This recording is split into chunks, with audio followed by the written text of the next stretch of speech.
கர்த்தருடைய நாமம் மகிமைப்படுவதாக. கர்த்தர் நல்லவர். எத்தனை பேர் ஆமேன்னு சொல்கிறீங்க? எத்தனை பேர் சொல்கிறீங்க ஆண்டவர் நல்லவர் என்று? நம்ம வாயை திறந்து சொல்லுவோமா? என் இயேசு அவர் மிகவும் நல்லவர். எத்தனை பேர் ஆமேன்னு சொல்கிறீங்க? இந்த ஒரு வெளிப்பாடு உங்களுடைய வாழ்க்கையை புரட்டி போடும், உங்களுடைய வாழ்க்கையை மாற்றி போடும். அநேக தேசங்களில் நான் பார்க்குறேன், இந்த வெளிப்பாட்டை பிரசங்கிக்கிற சபைகளில் அந்த சபை விசுவாசிகளும் நல்லா இருக்கிறாங்க, அந்த சபையும் நல்லா இருக்குது. நம்ம இந்த வெளிப்பாடு உடையவங்களாக இருப்போமா இருந்தால் நாங்கள் இருக்கிற சபை ஆசீர்வதிக்கப்படும், நீங்கள் இருக்கிற வீடு வளவு ஆசீர்வதிக்கப்படும். எத்தனை பேர் ஆமேன்னு சொல்கிறீங்க? அப்போ வேத வசனம் சொல்லுகிறது, கர்த்தர் அவர் நன்மை செய்கிறவராக இருக்கிறாராம். அவர் கர்த்தருக்கு பயப்படுகிறவர்களுக்கு அவர் நன்மைகளை அவர் என்ன செய்கிறாராம்? ஏராளம் தாராளமாக அவர் கொடுக்கிற தேவனாக இருக்கிறார். நாங்கள் கடந்த ஒரு 4 கிழமைகளாக நான் கடந்த நாட்களில் நான் பேசியிருந்தேன், ஏழ்மையிலிருந்து விடுதலை பெறுவது. நாங்கள் ஏழ்மையிலிருந்து, தரித்திரத்திலிருந்து, வறுமையில் இருந்து நாங்கள் விடுதலையாக்கப்பட வேண்டும். கடைசியாக நான் பேசினது எத்தனை பேருக்கு ஞாபகம் இருக்கோ தெரியல. அதில் யார் ஏழையாக இருப்பாங்கன்னு சொல்லி நான் கடைசியாக 2 காரியங்களை பேசினேன். இந்த போதனைகளை அங்கே ஹட்டனில் இருக்கிற சபை விசுவாசிகள், அங்கே இருக்கிற போதகரை என்ன செய்திருக்கிறாங்க, இதில் யூடியூப்பில் பார்த்துருக்குறாங்க. அந்த வார்த்தைகள் எங்களுக்கு ஆசீர்வாதமாக இருந்தது, அந்த வார்த்தைகள் எங்களுக்கு மிகவும் பிரயோஜனமாக இருந்தது என்று சொல்லி அவங்க என்ன செய்தாங்க, எனக்காக ஜெபித்தாங்க. நிறைய பேர் வாழ்த்தினாங்க. கர்த்தர் உங்களுக்கு பெரிய காரியங்களை செய்வார், நீங்கள் ஆண்டவருக்காக ஊழியத்தை செய்யுங்க, உங்களுக்கு தேவையானது தேவைக்கும் அதிகமாக தேவன் கொடுப்பார். எத்தனை பேர் ஆமேன்னு சொல்கிறீங்க? அதை நம்ம சொல்கிறோம். இப்போ நான் ஆண்டவர்கிட்ட ஒரே ஒரு காரியம் மாத்திரம் சொன்னேன், இது எல்லாவற்றையும் என்னுடைய பலத்தினால் நான் சம்பாதிக்கலை, வாங்கலை, உங்களுடைய வார்த்தையினால் நான் வாங்கினேன். எத்தனை பேர் ஆமேன்னு சொல்கிறீங்க? அதே போல் உங்களுடைய வாழ்க்கையில் நீங்கள் நினைக்கலாம், ஞாயிற்றுக்கிழமை சர்ச்சுக்கு போனால் வார்த்தையை கேட்டால் எல்லாம் வந்துடுமா, எல்லாத்தையும் பெற்றுக்கொண்டுடலாமா அப்படின்னு நீங்கள் நினைக்கலாம். அது இல்லை, வார்த்தையை கேட்குறதால மட்டும் பெற்றுக்கொள்ள முடியாது தான். ஆனால் வெறுமனே நீங்கள் இதை ஆண்டுடைய வார்த்தையை ஏற்றுக்கொள்ளாமல் நீங்கள் எவ்வளவுதான் ஓடா தேஞ்சு மாடா உழைச்சாலும் ஆசீர்வாதத்தை பெற்றுக்கொள்ளவே முடியாது. ஏன்னா கடந்த 20-30 வருஷமாக நானும் நிறைய பேரை பார்த்து கொண்டு தான் இருக்கிறேன். அவங்க என்ன செய்கிறாங்க, ஆண்டுடைய வார்த்தைக்கு ஓய்வு நாளுக்கு முக்கியத்துவம் கொடுக்குறாம ஓடிக்கொண்டே தான் இருக்கிறாங்க. ஒரு சில நேரங்களில் பணம் இருக்குது தான், ஆனால் குடும்பங்களில் சமாதானம் இல்லை, சண்டையும் சச்சரவும் அதிகமாக இருக்குது, மற்றவனை குறை சொல்லுகிற காரியங்கள் அதிகமாக இருக்குது. ஆனால் வேத வசனம் சொல்லுகிறது, உன் அலங்கத்துக்குள்ளே சமாதானமும் உன் அரண்மனைக்குள்ளே சுகமும் இருப்பதாக. அப்போ உண்மையான ஆசீர்வாதம், உண்மையான செழிப்பு, உண்மையான வறுமை இல்லாத வாழ்க்கை என்றா என்னென்றா, வெறுமனே பணம் நிறைய இருக்கிறது இல்லை, பணம் மட்டும் ஆசீர்வாதம் அல்ல, பொருட்கள் நிறைய இருக்கிறது, வீடு கார் வாகனங்கள் இருக்கிறது ஆசீர்வாதம் அல்ல, அதுவும் இருக்கணும், சமாதானமும் சுகமும் இருக்கணும், இளைப்பாறுதல் இருக்கணும், அந்த வீட்டில் சண்டை இருக்கக்கூடாது. எத்தனை பேர் ஆமேன்னு சொல்கிறீங்க? இப்போ நாம் பேசுகிற ஆசீர்வாதம் செழிப்புன்றது வெறும் பணம் பொருள் வெள்ளி பொன் அல்ல. நாம் பேசுகிற ஆசீர்வாதம் செழிப்பு என்னென்றா, இந்த எல்லா காரியமும் உங்களுடைய வீட்டில் இருக்கணும், சுகமும் இருக்கணும். 3 யோவான் 2வது அதிகாரத்தில் சொல்லப்படுகிறது, 2வது வசனத்தில் சொல்லப்படுகிறது, பிரியமானவனே உன் ஆத்துமா வாழ்கிறது போல நீ எல்லாவற்றிலும் வாழ்ந்து, எல்லாம் சொல்லுவோமா, எல்லாவற்றிலும் வாழ்ந்து, எல்லாவற்றிலும் வாழ்ந்து எப்படி இருப்பாயாக? சுகமாக இருப்பாயாக. அப்படின்னா நீங்கள் எல்லாவற்றிலையும் வாழ்ந்தும் இருக்கணும், சுகமாயும் இருக்கணும், சுகமாயும் இருக்கணும். இந்த ப்ரொஜெக்டர் காரியங்கள் நீங்கள் இது இப்போ தான் நமக்கு வந்திருக்குது. ஆனால் கடந்த 10 வருஷத்துக்கு முன்பாக நம்முடைய சபைக்கண்டு ஒரு நிறுவனத்தினால் ப்ரொஜெக்டர் கொண்டு வந்து கொடுக்கப்பட்டது. அவங்க கொண்டு வந்து கொடுத்தாங்க. அந்த அம்மா இருக்கிற அதே இடத்துல அந்த ப்ரொஜெக்டர் ஒரு பெட்டியோடு நாங்கள் இறக்கி வச்சு அடுத்த நாளே அதை வந்து எடுத்துகிட்டு போனாங்க. அது அநேகருக்கு ஞாபகம் இருக்கும்னு நினைக்கிறேன். நம்முடைய கொழும்பில் இருக்கிற சேச்சால் அதை நீங்கள் கொடுக்க வேணும், எடுத்துகிட்டு போங்கன்னு சொல்லி அதை கொண்டு போனாங்க. அப்பாவோட மனம் மிகவும் உடைஞ்சு போனது, நானும் மிகவும் கவலைப்பட்டேன். அதே போல் 8 வருடத்துக்கு முன்பாக மன்னாரில் இருக்கிற ஒரு சபையார், பெரிய சபையார் எங்களை அழைத்தாங்க. நானும் அப்பாவும் போயிருந்தோம். போயிட்டு ஒரு தகர டப்பா போல் இருக்கிற ஒரு ரம் செட்டை தந்தாங்க. அதே போல் ஒரு ப்ரொஜெக்டர் ஒன்று தந்தாங்க. அது எதுவுமே பயன்படுத்த முடியாது. அதுக்கு ஒரு 8 வருஷத்துக்கு முன்னுக்கு நடந்தது சொல்கிறேன். அப்போ நாங்கள் வரும்போது அதையும் கொண்டு வந்தோம், அதையும் ஒரு லைன் மாஸ்டரில் ஏற்றி கொண்டு வந்தோம். அப்போ எனக்கு நான் அந்த பெரிய பொக்கிஷம் போல் பார்த்தேன். ஆனால் அது எதுக்குமே உதவாதது. பாருங்கள், நிறைய நபர்கள் நம்மளை இப்படித்தான் நமக்கு உதவி செய்கிறாங்க. அப்போ அந்த நாட்களில் நம்மளுக்கு அது ஒழுங்காக விளங்காதால் அவங்க பெரிய உதவி செஞ்சிட்டாங்கன்னு நினச்சிட்டு இருந்தோம். ஆனால் அது எதற்குமே பயன் இல்லாதது, உபயோகமற்றது, அந்த இதை பயன்படுத்தவே முடியலை. அப்போ அந்த காயம் எனக்குள்ளே இருந்து கொண்டே இருந்துச்சு. அதான் நான் கடந்த நாட்களாக சொல்லிகிட்டே இருக்கிறது, இந்த ஊழியத்துக்குண்டு எதை செய்தாலும் அதை பெஸ்ட்டாக செய்யணும், தரமானதாக செய்யணும். எத்தனை பேர் ஆமேன்னு சொல்கிறீங்க? ஆபேல் போல் நாங்கள் காயினை போல செய்யக்கூடாது, ஆபேலை போல செய்யணும். அதனுடைய தீர்மானத்தில் இருக்குது. இந்த ஊழியத்துக்கு எதை செய்தாலும் அதை பெஸ்ட்டாக சிறந்ததாக செய்யணும்ன்ற ஒரு தீர்மானம் இருக்குது. அப்போ ஆண்டவர் பாருங்க, இந்த ஊழியத்துக்குள்ளே வந்த பிறகு எல்லா காரியங்களையும் அதன் காலத்தில் அவர் நேர்த்தியாக செய்கிறார். எத்தனை பேர் ஆமேன்னு சொல்கிறீங்க? இன்றைக்கு இது போல் உங்களுடைய வாழ்க்கையிலேயே நடக்கலாம். மனுஷனை நம்பி மனுஷன் உங்களுக்கு ஓரளவு அவன் என்ன செய்யலாம், உதவி செய்யலாம். ஆனால் அது உங்களுக்கு திருப்தியாக இல்லை. ஆனால் உங்களுக்கு திருப்தியை தருகிறவர் கர்த்தர். எத்தனை பேர் ஆமேன்னு சொல்கிறீங்க? உங்களுடைய தேவைகள் எல்லாவற்றையும் அவருடைய மகிமையின் ஐஸ்வர்யத்தின்படி அவர் சந்திப்பார். எத்தனை பேர் ஆமேன்னு சொல்கிறீங்க? அதனால் உங்களுடைய நம்பிக்கைகளை மனுஷர் மேலே வைக்காதீங்க, பணம் பொருளின் மேலே வைக்காதீங்க, உங்களுடைய வேலைகள் மேலே வைக்காதீங்க. உங்களுடைய நம்பிக்கையை கர்த்தர் மேலே வைங்க. கர்த்தர் உங்களுக்கு தேவையான எல்லாவற்றையும் தருவார். நிலங்களை தருவார். எத்தனை பேர் ஆமேன்னு சொல்கிறீங்க? நல்ல வீடுகளை தருவார். எத்தனை பேர் ஆமேன்னு சொல்கிறீங்க? நல்ல வாகனங்களையும் அவர் தருவார். நல்ல வாகனங்களை தருவார். நீ விசுவாசித்தால் தேவனுடைய மகிமையை நிறைய பேர் விசுவாசிக்கிறதே இல்லை. நிறைய பேர் என்னத்தை விசுவாசிக்கிறாங்க தெரியுமா? நான் ரட்சிக்கப்பட்டோடனே நான் பரலோகத்துக்கு மட்டும்தான் ஆண்டவர் கூட்டிகிட்டு போவார். இல்லை, இந்த பூமியில் உன்னைய சமாதானமாக வாழ வைப்பார். இந்த பூமியில் உன்னைய சந்தோஷமாக வாழ வைப்பார். நான் வளமையாக சொல்கிறது போல் இந்த வார்த்தைகள், நான் பேசுகிற வார்த்தைகள் இந்த இடத்துல இருக்கிற எல்லாருக்கும் பொருத்தமானது அல்ல. இந்த இடத்துல இருந்து நிறைய பேர் விசுவாசிக்காமல் இருந்து கொண்டிருக்கிறீங்க. இந்த இடத்துல இருந்து இந்த வார்த்தைகள் அற்பமாக எண்ணி கொண்டிருக்கிறீங்க. அப்படிப்பட்டவர்களுக்கு ஒரு நாளும் நிறைவேறாது. எபிரேயர் 4வது அதிகாரம் 1, 2, 3 வசனங்களில் அதை பாருங்க. அதை பார்த்து நாங்கள் வார்த்தைகளில் போவோம். அதில் சொல்லப்படுது பாருங்க, எல்லாருக்கும் இளைப்பாறுதல் வராது. எல்லாரும் ஆண்டவர் கொடுத்த வாக்குத்தத்தங்களை சுதந்திரிக்க முடியாது. இந்த போதனைகள் எல்லாருக்கும் பிரயோஜனமாக இருக்காது. யாருக்கு பிரயோஜனமாக இருக்குமென்னு அந்த வார்த்தை சொல்லுது. எபிரேயர் 4வது அதிகாரம், ஆனபடியினாலே அவருடைய இளைப்பாறுதலில் பிரவேசிப்பதற்கு ஏதுவான வாக்குத்தத்தம் நமக்கு உண்டாயிருக்க உங்களில் ஒருவனும் அதை அடையாமல் பின்வாங்கி போனவனாக காணப்படாதபடிக்கு பயந்திருக்க. எல்லாம் கொஞ்சம் அவதானிங்க. இன்றைக்கு இதில் இருக்கிற எல்லாருமே ஒரு பயம் உங்களுக்குள்ள இருந்து கொண்டே இருக்கணும். நான் ஆண்டவருடைய வார்த்தையை விட்டு பின்வாங்கி போயிடக்கூடாது. ஆண்டவருடைய வார்த்தையை கேட்காம போயிடக்கூடாது. ஆண்டவருடைய வார்த்தையை அற்பமாக எண்ணக்கூடாது. வேதவசனம் சொல்லுது, பைபிளில் சொல்லப்படுகிறது, ஆண்டவர் எல்லாவற்றை காட்டிலும் அவருடைய வார்த்தையை அவர் பிரஸ்தாபப்படுத்தி வைத்திருக்கிறாராம். அவருடைய வார்த்தையை அவர் உயர்த்தி வைத்திருக்கிறாராம். வானமும் பூமியும் ஒளிந்து போனாலும் தேவனுடைய வாயிலிருந்து புறப்பட்ட வார்த்தைகள் அது மாறாதது, அது ஒளிந்து போகாது. எத்தனை பேர் ஆமேன்னு சொல்கிறீங்க? வேதவசனம் ஆண்டுடைய வார்த்தையை குறித்து சொல்லும்போது நிறைய காரியங்களை சொல்லுது. அவர் வாக்கு மாறாதவராக இருக்கிறார். அவருடைய வார்த்தை என்ன நோக்கத்துக்காக அவர் பேசினாரோ அந்த நோக்கத்தை நிறைவேற்றின பிறகுதான் அந்த வார்த்தை அவரிடத்தில் திரும்பும் என்று ஏசாயா 55:8 வசனத்திலிருந்து சொல்லப்படுகிறது. அப்போ இதில் சொல்லப்படுகிறது பாருங்க, ஆண்டவர் நமக்காக இளைப்பாறுதலை உண்டு பண்ணி வைத்திருக்கிறாராம். நம்ம நினைக்கிறோம் இளைப்பாறுதல் என்றா, இதில் இருக்கிற அநேகர் முக்கால்வாசி பேர் இளைப்பாறுதல் என்ன நினைப்பீங்க? பரலோகத்துக்கு போகிறது. இளைப்பாறுதல் என்ன நினைப்பீங்க? பரலோகத்துக்கு போகிறது. அந்த செத்த வீட்டிலலாம் நம்ம என்ன பாட்டு பாடுவோம்? இளைப்பாறுதல் தாரும் தேவா. இளைப்பாறுதல்னா செத்து போகிறது இல்லை, பரலோகத்துக்கு போகிறதில்ல. இளைப்பாறுதல்னா கர்த்தர் இஸ்ரவேல் ஜனங்களுக்கு மோசே மூலமாக சொன்னது. என்ன சொன்னார்? யாத்ராகமம் 3வது அதிகாரம் 8வது வசனத்தில் சொல்கிறாரு, நீங்கள் இருக்கிற தேசத்தை விட்டு, நீங்கள் அடிமைப்பட்டிருக்கிற தேசத்தை விட்டு நான் உங்களை என்ன செய்வேன்? அழைத்து கொண்டு போவேன். ஏவியரும் எபியூசியரும் எமோரியரும் இருக்கிற பாலும் தேனும் ஓடுகிற நலமும் விசாலமுமான தேசத்துக்கு நான் உங்களை கொண்டு போவேன். அதற்காகவே நான் வானத்திலிருந்து பூமிக்கு இறங்கினேன் என்று சொல்கிறாரு. அந்த வசனத்தை எடுத்தவங்க வாசிங்க. யாத்ராகமம் 3வது அதிகாரம், உங்களை எகிப்தியரின் கைக்கு விடுதலையாக்கி அந்த தேசத்திலிருந்து நீக்கி கானானியரும் ஏத்தியரும் எமோரியரும் பெலிசியரும் ஏவியரும் எபூசியரும் இருக்கிற இடமாகிய பாலும் தேனும் ஓடுகிற நலமும் விசாலமுமான தேசத்தில் கொண்டு போய் சேர்க்கவும் இறங்கினேன். ஆண்டவராகிய இயேசு கிறிஸ்து ஏன் மாம்சத்தையும் இரத்தத்தையும் உடையவராக பூமிக்கு வந்தார்? ஏன் பூமிக்கு வந்தார்?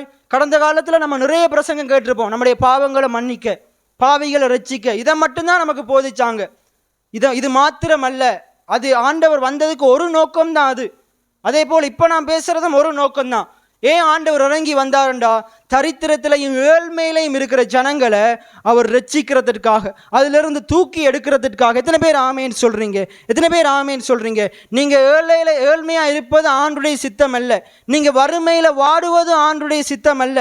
நீங்க மற்றவனிடத்துல கையேந்தி வாழ்கிறது ஆண்டுடைய சித்தம் இல்லை. நீங்க மற்றவனுக்கு ஆசீர்வாதமா இருக்கணும். நீங்க மற்றவனுக்கு கொடுக்கிறவனா இருக்கணும். ஆதியாகமம் 12 ஆண்டவர் ஆபிரகாம் அழைக்கிறாரு. ஆபிரகாம் அழைத்து என்ன சொல்றாரு?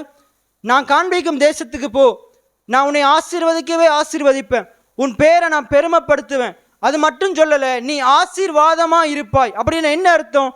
நீ மற்றவர்களுக்கு ஆசீர்வாதமா இருப்ப, உன்னுடைய சந்ததிக்கு ஆசீர்வாதமா இருப்ப. எத்தனை பேர் ஆமேன்னு சொல்றீங்க? இந்த இடத்துல இருக்கிற உங்களுக்கும் அதே வார்த்தைகளை நான் சொல்றேன். நீங்க இன்றைக்கு இந்த வார்த்தைகளை கவனமா செவி கொடுப்பீங்களா இருந்தா நீங்க மட்டும் ஆசீர்வாதமா வாழ மாட்டீங்க, உங்களுடைய சந்ததியே மற்றவனுக்கு ஆசீர்வாதமா வாழும். அநேகருக்கு நீங்க இறங்கி கடன் கொடுக்கிற விதமா நீங்க வாழுவீங்க. எத்தனை பேர் ஆமேன்னு சொல்றீங்க? அப்படிப்பட்ட வாழ்க்கையை தான் கர்த்தர், நீங்க வாழணும் தான் கர்த்தர் விரும்புகிறாரு. அதைத்தான் தொடர்ந்து போய்த்து கொண்டு வருகிறேன். அப்ப இதுல நாங்க பார்க்கிறோம், அதில் சொல்லப்படுகிறது பாருங்க, ஆண்டவராகிய இயேசு கிறிஸ்து, அது தீர்க்க தரிசனமா சொல்லப்படுது. பழைய ஏற்பாட்டில் யாத்ராமத்திலே சொல்லப்படுது. ஆண்டவராகிய இயேசு கிறிஸ்து ஏன் பரலோகத்தை விட்டு பூமிக்கு இறங்கினாரு? அதுல நிறைய காரணங்கள் இருக்கு. அதுல ஒரு காரணம், கல்வாரி சிலுவை மூலமாக, அந்த சிலுவையில ரத்தம் சிந்துதல் மூலமாக சரித்திரத்தில் வாடுகிற ஜனங்களை ஐஸ்வர்யவான்கள் ஆக்கும் பொருட்டாக அவர் நம் நிமித்தம் கல்வாரி சிலுவையில தரித்திரரானார். இதுதான் சுவிசேஷம். லூக்கா 4வது அதிகாரத்தில் 16வது 17வது வசனங்கள்ல சொல்லப்படுகிறது. இயேசு கிறிஸ்துவானவர் சொல்லுகிறார், கர்த்தருடைய ஆவியானவர் என்மேல் இருக்கிறார், தரித்திரருக்கு சுவிசேஷத்தை அறிவிக்கும்படிக்கு என்னை அனுப்பினார் என்று சொல்றாரு. எப்படி சொல்றார்? கர்த்தருடைய ஆவியானவர் என்மேல் இருக்கிறார், பரிசுத்த ஆவியானவர் என்மேல் இருக்கிறார். இன்றைக்கு அதே வாக்குத்தத்தத்தை நீங்க எப்படி சொல்லணும்டா, பரிசுத்த ஆவியானவர் என் மேல் இல்லை, எனக்குள் இருக்கிறார். எத்தனை பேர் ஆமேன்னு சொல்றீங்க? எல்லாம் வாய்களை திறந்து சொல்லுவோமா? பரிசுத்த ஆவியானவர் எனக்குள் இருக்கிறார், என்னுடைய சரீரம் அவருடைய ஆலயமா இருக்கிறது. அப்ப பரிசுத்த ஆவியானவர் இன்றைக்கு உங்களுக்குள்ள இருக்கிறார், இன்றைக்கு உங்களுக்குள்ள இருக்கிறாரு. அப்ப இந்த பூமியில உங்களை ஏன் உயிரோட வைத்திருக்கிறாரு?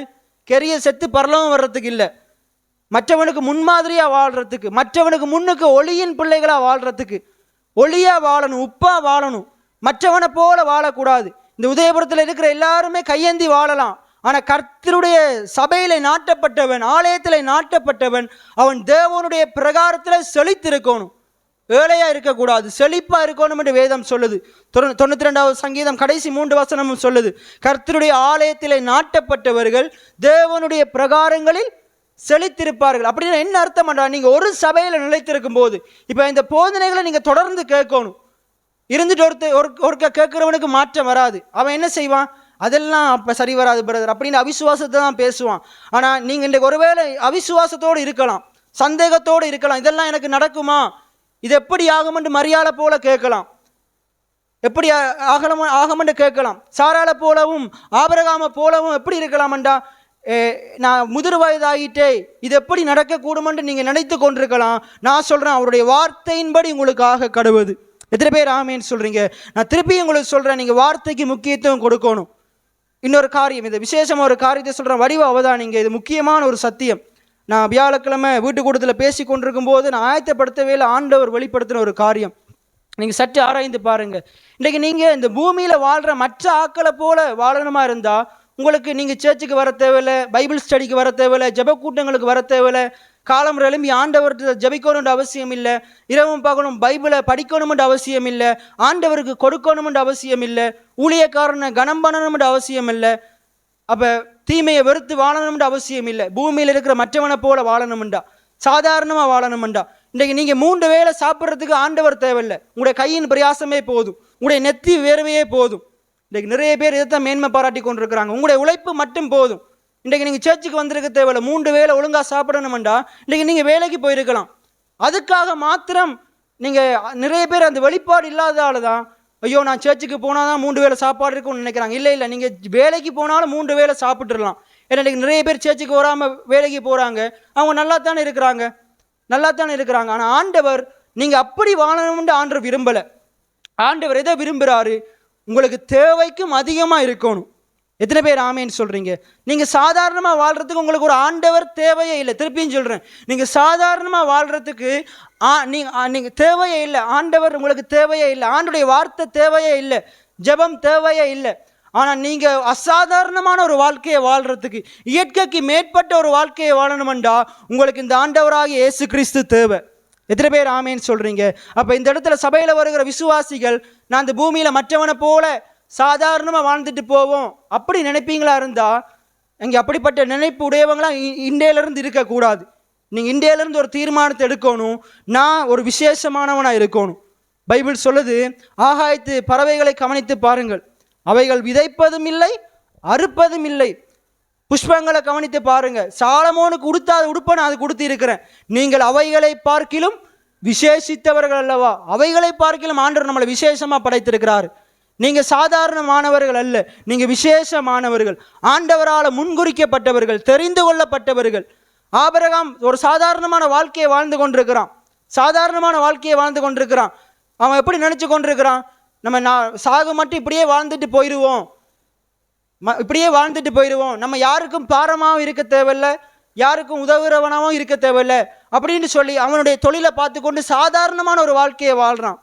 ஆனால் ஆண்டவர் அவனை அழைத்து, இல்லாதவைகளை இருக்கிறவைகளை போல அழைக்கிற தேவன் அவனை அழைத்து அவனை உயர்த்தி வைக்கிறார். எதற்காக? சாதாரணமான வாழ்க்கை வாழ அல்ல, மற்றவனுக்கு ஆசீர்வாதமாக வாழும்படியாக. இன்றைக்கு உங்களையும் என்னையும் அதற்காகத்தான் தெரிந்து கொண்டார். இந்த கேம்புக்கு போயிருக்கிற நேரம் மட்டக்களப்பில் அந்த குண்டு வெடிச்ச church pastor Roshan Mahesan pastor வந்து பிரசங்கம் பண்ணார். அவர் ஒரு வார்த்தையை சொன்னார். அவர் 13 வயசில் ஊழியத்துக்கு தன்னை ஒப்பு கொடுக்கும் போது அவர் ஆண்டவரை பார்த்து ஒரு வார்த்தையை சொன்னாராம். இந்த மட்டக்களப்பு பட்டணத்தில், இந்த மட்டக்களப்பத்தில் இருக்கிற மற்ற சபை ஊழியக்காரனை போல நான் ஊழியம் செய்யக்கூடாது, என்னுடைய ஊழியம் வித்தியாசமாக இருக்கணும். இன்றைக்கு மட்டக்களப்பிலே அந்த ஊழியக்காரனை தேவன் எடுத்து மிகப்பெரிய அளவில் பயன்படுத்துகிறார். இன்றைக்கு மட்டக்களப்பிலே மிகப்பெரிய சபை, அந்த சபை இருக்குது. கிட்டத்தட்ட 3000 பேர் அந்த சபையில் கூடுறாங்க.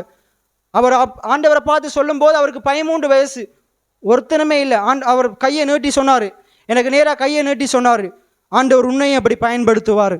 எத்தனை பேர் ஆமேன்னு சொல்கிறீங்க?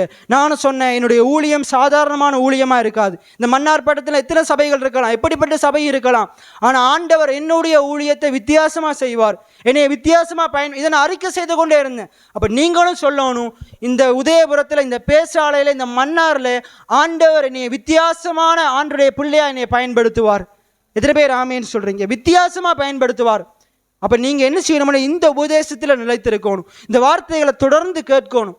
ஒவ்வொரு ஞாயிற்றுக்கிழமையும் வார்த்தையை கேட்கறதுக்காக வேண்டிய ஓடி வரணும், காணிக்கையை போட்டுட்டு ஓடக்கூடாது. அப்படிப்பட்ட அவருடைய விசுவாசியுடைய வாழ்க்கையில் ஆசீர்வாதம் வரவே வராது. அதற்கு காணிக்கையை போடாமலே ஓடிடலாம், அதுக்கு சேர்ச்சுக்கு வராமலே இருக்கலாம். திருப்பி சொல்கிறேன், சாதாரணமான ஒரு வாழ்க்கையை வாழ்கிறதுக்கு நீங்கள் சேர்ச்சுக்கு வர தேவையில்லை. ஆனால் அசாதாரணமான வாழ்க்கையை வாழணுமா இருந்தால் நீங்கள் வாங்க, வார்த்தையை கேளுங்க, அதிகமாக வார்த்தையை கேளுங்க. பைபிள் ஸ்டடிக்கு வாங்க, கூட்டங்களுக்கு வாங்க, எங்கெங்கெல்லாம் வீட்டு கூட்டம் நடக்குதோ அங்கெங்கெல்லாம் வாங்க, வார்த்தைகளை கேளுங்க. நீங்கள் கேட்க மாற்றங்கள் நடக்கிறத பார்ப்பீங்க. எத்தனை பேர் ஆமேன்னு சொல்கிறீங்க? ஒரு நாள் இப்படி தான் இயேசுவினுடைய போதனைகளை அங்கே கேட்டுக்கொண்டிருக்கிறாங்க. அதே போல் அங்கே பவுல், அங்கே பல புதிய ஏற்பாடு அப்போஸ்தலர் சொல்லப்படுகிறது, இப்படி போதனைகளை கேட்டுக்கொண்டிருக்கும் போதே சூமின கையை உடையவனுடைய கை வளர்ந்ததான். சூமின கையை உடையவனுடைய கை போதனைகளை கேட்டுக்கொண்டிருக்கும் போதே நடந்ததான். அதே போல தான் நீங்கள் இன்றைக்கு ஒருவேளை மாற முடியாத சூழ்நிலையாக இருந்தாலும் நீங்கள் வார்த்தைகளை கேட்க அந்த வார்த்தைகள் மாற முடியாத சூழ்நிலைகளை நிச்சயம் மாற்றும். எத்தனை பேர் ஆமேன்னு சொல்கிறீங்க? இன்றைக்கு உங்களுடைய வாழ்க்கையில் எப்படிப்பட்ட சூழ்நிலைகளாக இருக்கலாம், நிச்சயமாக ஆண்டவரால் மாற்ற முடியும். எப்படிப்பட்ட வியாதியாக இருக்கலாம், ஆண்டவரால் மாற்ற முடியும். அவர் நம்முடைய பரிகாரியாகிய கர்த்தராக இருக்கிறார். அவரால் செய்யக்கூடாத அதிசயமான காரியங்கள் ஒன்றுமில்லை. வானத்தையும் பூமியையும் படைத்தவராலே எல்லாவற்றையும் செய்யக்கூடும். அவர் வானத்தையும் படைத்த பூமியையும் படைத்த ஆண்டவர், அவர் நம்மளை ஆசீர்வதித்திருக்கிறார். மற்றவனுக்கு ஆசீர்வாதமாக வாழும்படிக்கு தான் நம்மளை அழைத்திருக்கிறார். அப்போ நான் இந்த சபையை பார்த்து சொல்லிக்கொண்டே இருக்கிறேன், நான் பேசிக்கொண்டே இருக்கிறேன், இந்த சபை அநேகருக்கு ஆசீர்வாதமான சபையாக மாறப்போகுது. எத்தனை பேர் ஆமேன்னு சொல்ல போகிறீங்க? இந்த சபைக்கு வருகிற விசுவாசிகளும் அப்படி தான் மாற போகிறீங்க. எபிரேயர் 4வது அதிகாரத்தில் நாங்கள் 1 தொடக்கம் வாசிப்போம். எபிரேயர் 4:1 தொடக்கம் வாசிப்போம். ஆனபடியினாலே அவருடைய இளைப்பாறுதலில் பிரவேசிப்பதற்கு ஏதுவான வாக்குத்தத்தம் நமக்கு அப்போ இளைப்பாறுதல்ன்ற வெறுமனே பரலோகத்துக்கு போகிறது இல்லை.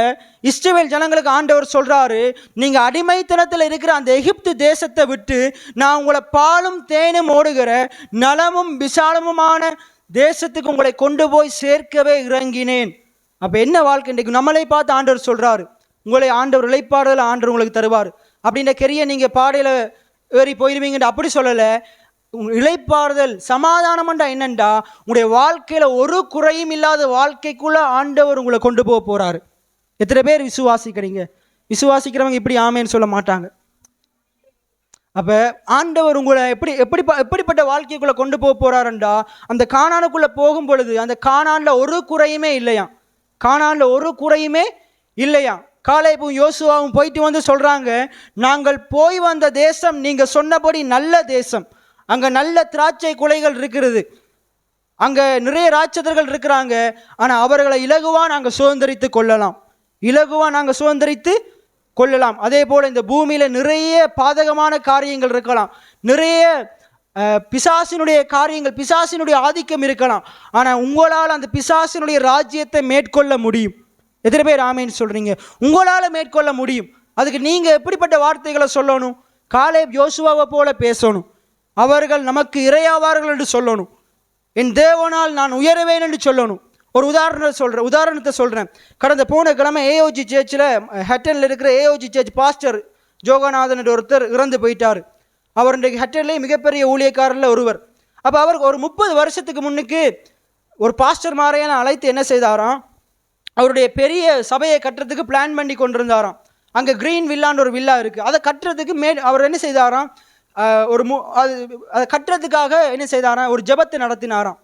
அதுக்குரிய ஜெபத்தை பண்ணி அந்த பாஸ்டர் மாரையெல்லாம் வர வச்சு சாப்பாடு கொடுத்து என்ன செய்தாராம், ஒரு பாஸ்டரை கூப்பிட்டு, பாஸ்டர் நீங்கள் வர்ஷிப் ஆராதனை செய்யுங்க, ஆராதனை நடத்திட்டு என்ன செய்யுங்க, நீங்கள் ஒரு ஜெபத்தை பண்ணுங்க, அதுக்கப்புறம் இன்னொரு பாஸ்டர் வந்து பிரசங்கம் பண்ணுவாருண்டு அந்த பாஸ்டர்கிட்ட என்ன செய்தாராம், ஆராதனை வழி நடத்துறதுக்கு கொடுத்தாராம். இவர் மேடைக்கு வந்து மைக் எடுத்துட்டு முடியாது முடியாதுன்னு பாட்டு பாடினாராம். என்ன பாட்டு பாடினாராம்?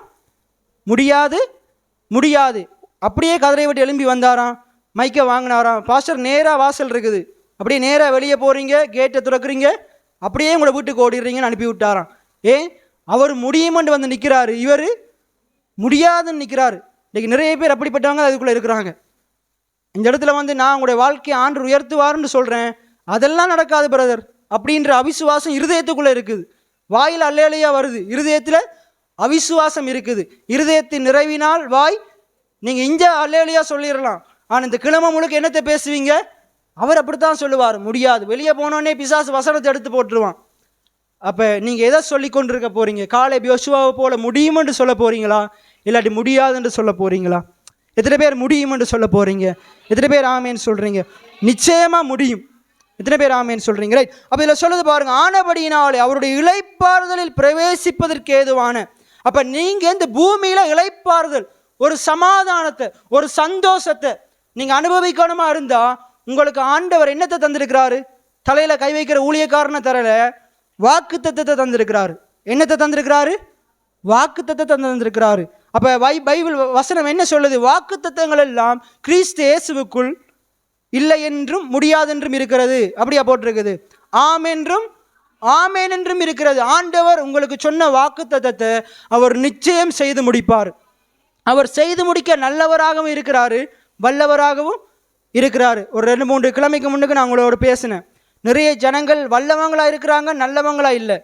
நிறைய ஜனங்கள் நல்லவங்களா இருக்கிறாங்க, வல்லவர்களா இல்லை. ஆனால் நம்முடைய ஆண்டவர் நல்லவராகவும் இருக்கிறாரு, செய்து முடிக்க வல்லவராகவும் இருக்கிறார், வல்லவராகவும்.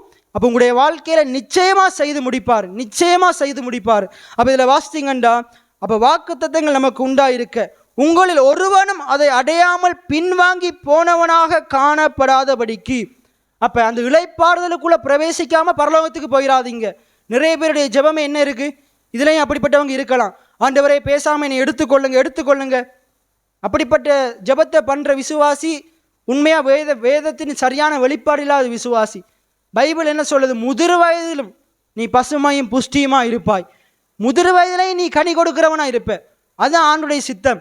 அந்த வெளிப்பாடு இருக்குமா இருந்தால் கெரிய செத்து போகிறோன்னு சொல்லவே மாட்டோம். ஆண்டவர் என்னுடைய வியாதிகளை சொஸ்தமாக்குவார். ஒருவேளை இதில் முதிர் வயதாக நிறைய பேர் இருக்கலாம். நீங்கள் சொல்ல வேண்டிய வாக்குத்தத்தம் என்னென்றா, ஆண்டவர் என் அப்பத்தையும் தண்ணீரையும் ஆசீர்வதிப்பார், வியாதியை என்னை விட்டு விலக்குவார். வாய்களை திறந்து சொல்லுவோமா? ஆண்டவர் என் அப்பத்தையும் என் தண்ணீரையும் ஆசீர்வதிப்பார், வியாதியை என்னை விட்டு விலக்குவார். இதுதான் உங்களுடைய அறிக்கையை இருக்கணும் ஒழிய, ஆண்டவரே இந்த வியாதியோடு என்னால் வாழ முடியலை, இந்த புருஷனோடு என்னால் வாழ முடியலை, இப்படி சொல்லி கெரியனை எடுத்துக்கொள்ளுங்கன்றால் சரியான ஜெபமே இல்லை. தாவீது சொல்கிறான், அடிக்கடி சொல்கிற வசனம், நான் சாகாமல் பிழைத்திருந்து கர்த்தருடைய செய்கைகளை. ஆண்டவர் என்ன செய்கிறார்? தாயின் கற்பத்தில் கோடிக்கணக்கான வித்துக்கள் இருந்தும் கோடிக்கணக்கான விதைகள் இருந்தும் உன்னையே பிறக்கும்படி செய்திருக்கிறார். என்னத்துக்கு? கெரிய செத்து பரலவம் வர்றதுக்காண்டியா? இந்த பூமியில் நீ தேவ பக்தி உள்ள சந்ததியை பிறப்பிக்கும்படிக்கு. மல்கியா 2:15 சொல்லுது. ஆண்டவரே ஒருவனை படைத்தாரு, தேவ பக்தி உள்ள சந்ததியை உருவாக்கணும். இந்த இடத்துல இருக்கிற ஒவ்வொருவனும் இன்னொருத்தனை தேவ பக்திக்குள்ள வழி நடத்துகிறவனா இருக்கணும், மற்றவனை கெட்ட வழிகளுக்குள் இழுத்து விடுகிறவனா இருக்கக்கூடாது. அப்போ நீங்கள் எப்படிப்பட்டவங்களை இருக்கணுமெண்டா, இன்னொரு நல்ல மனுஷனை உருவாக்கணும், ஒரு தேவ பக்தி உள்ளவனை உருவாக்கணும், உங்களுடைய பிள்ளைகளை தேவ பக்தி உள்ளவனா வளர்க்கணும். இன்றைக்கு நான் ஆராதனை செய்யும் போது இவங்களை எஞ்சால பக்கம் இருக்கிற சில பேரை பார்த்து கொண்டு தான் இருந்தேன். நிறைய பேர் கையை கட்டிட்டு இருக்கிறாங்க, கையை உயர்த்தி ஆராதிக்கிறாங்களே இல்லை. அப்போ ஆண்டவர் ஒரு காரியத்தை, ஏன் ஆண்டவரை இப்படி இருக்கிறாங்கன்னு கேட்கும்போது, வீடுகளில் நம்ம ஆராதனை செஞ்சு பிள்ளைகளை பழக்கலாட்டி இங்கே வந்து அப்படித்தான் இருப்பாங்க. இன்றைக்கி எத்தனை வீட்டில் குடும்ப ஜெபம் பண்ணுறீங்களோ தெரியாது. குடும்ப ஜெபத்தில் பிள்ளைகள் இருக்கிறாங்களா அவதானிச்சு பாருங்கள். பிள்ளைகளுக்கு ஆராதனை செய்கிறதுக்கு சொல்லி கொடுங்க. இப்போ வளர்ந்துட்டாங்க, இப்போ திருத்த முடியாது. சின்ன வயசுலேருந்து சொல்லி கொடுத்துக்கணும். சின்ன வயசுலேருந்து நீங்கள் என்னத்தை சொல்லி கொடுக்குறீங்களோ, அவன் பெரியவன் ஆகும்போது அவன் அப்படிப்பட்டவனாக தான் இருப்பான். 5 விளையாதது 50 விளையாது. ஒருவேளை இவ்வளோ மேலே வளர்ந்து போனாக்களை நீங்கள் கைவிட்டுருக்கலாம். இப்போ நான் சின்ன பிள்ளைகளை வளர்க்குறாங்களுக்கு சொல்கிறேன், இப்போலேருந்தே குடும்ப ஜெபத்தில் இருக்க வைங்க. இருக்க மாட்டேன்னு தான் சொல்லுவான், தூங்குவான். நுள்ளி சரி எழுப்பி வச்சு என்ன செய்யுங்க, எப்படியாச்சும் அவனை கடவுளுடைய வழியில் நடத்துங்க. பிறகு கையை மீறி போயிட்டா என்ன செய்ய முடியாது, அதுக்கப்புறம் அவனை திருத்த முடியாது. அதுக்கப்புறம் நீங்கள் என்ன சொன்னாலும் அவன் கேட்க மாட்டான். ஆனால் சின்ன வயசுலேயே அவனுக்குள்ள அந்த ஆண்டுடைய வார்த்தையின் விதையை விதைச்சிட்டிங்கண்டா, அவன் முதிர் வயதானாலும் அவன் கனி கொடுப்பான். எத்தனை பேர் ஆமேன்னு சொல்கிறீங்க? அப்போ இதில் பார்த்தீங்கன்னா ஆண்டவர் உங்களுக்காக வாக்குத்தத்தத்தை வைத்திருக்கிறாரு. அப்போ நீங்கள் வாக்குத்தத்தத்தை உங்களுடைய வாழ்க்கையில் சுதந்திரிக்காமல் நீங்கள் பரலோகத்துக்கு வர்றது ஆண்டுடைய சித்தம் அல்ல. அந்த வாக்குத்தத்தத்தை பெற்று, அந்த வாக்குத்தத்தத்தில் இருக்கிற ஆசீர்வாதங்களை பெற்று நீங்கள் பரலோகத்துக்குள்ளே வரும்போது அவர் உங்களை உண்மையும் உத்தமமான ஊழியக்காரன் என்று சொல்லி அழைப்பார். எத்தனை பேர் ஆமேன்னு சொல்கிறீங்க? இன்றைக்கு ஆண்டவர் எனக்காக ஒரு ஊழியத்தை, எதிர்காலத்தில் ஒரு ஊழியத்தை வைத்திருக்கிறாரு. நான் மரித்து போவனா இருந்தால் ஆண்டவர் என்னை என்ன சொல்லுவார்? வந்து சும்மா லாசருவுக்கு பக்கத்தில் உட்காருன்னு தான் சொல்லுவார் ஒழிய பாராட்ட மாட்டார். ஆபிரகாமனை மடிக்கு போயிடலாம், லாசருவை போல ஆபிரகாமனை மடிக்கு போயிடலாம். அப்போ தான் நான் உங்களுக்கு அடிக்கடி சொல்லியிருக்கிறேன், ஆபிரகாம் ஐஸ்வர்யவானாக இருந்தான், லாசரு ஏழையாக இருந்தான். ஏன்னா லாசரு தவறான போதனைகளை கேட்டு வெளிப்பாடு இல்லாமல் வாழ்ந்து பரலோகத்துக்கு போயிட்டான். ஆனால் ஆபிரகாம் ஏழையா ஆரம்பத்தில் இருந்தாலும் ஆண்டருடைய வாக்குத்தத்தத்தை பிடித்து கொண்டு, அந்த வாக்குத்தத்தங்களை சுதந்திரித்து கொண்டு அவன் பூமியிலையும் ஆசீர்வாதமாக வாழ்ந்து அங்கே பரலோகத்திலையும் அவன் என்ன செய்கிறான்? பிதாவானவரோடு உட்கார்ந்துருக்கிறான். இன்றைக்கி நீங்கள் எப்படிப்பட்டவங்களா வாழ போகிறீங்க? லாசருவை போல மரித்து பரலோகத்துக்கு போகிற வாழ்க்கையை மட்டும் வாழ போகிறீங்களா, இல்லை ஆபிரகாமை போல வாழ்க்கையை வாழ போகிறீங்களா? பைபிள் லாசருவை பின்பற்றுங்கள்னு பைபிள் சொல்லலை, உங்களுடைய லாசருவை நோக்கி பாருங்கள்னு பைபிள் சொல்லலை. பைபிள் சொல்லுது, உங்களுடைய தகப்பனாகிய ஆபிரகாமையும் உங்களுடைய தாயாகிய சாராளையும் நோக்கி பாருங்கள். எத்தனை பேர் அந்த வசனத்தை பார்த்துருக்குறீங்க? பைபிள் லாசருவை பார்க்க சொல்லலை, பைபிள் சொல்லுது உன்னுடைய தகப்பனாகிய ஆபிரகாமையும்.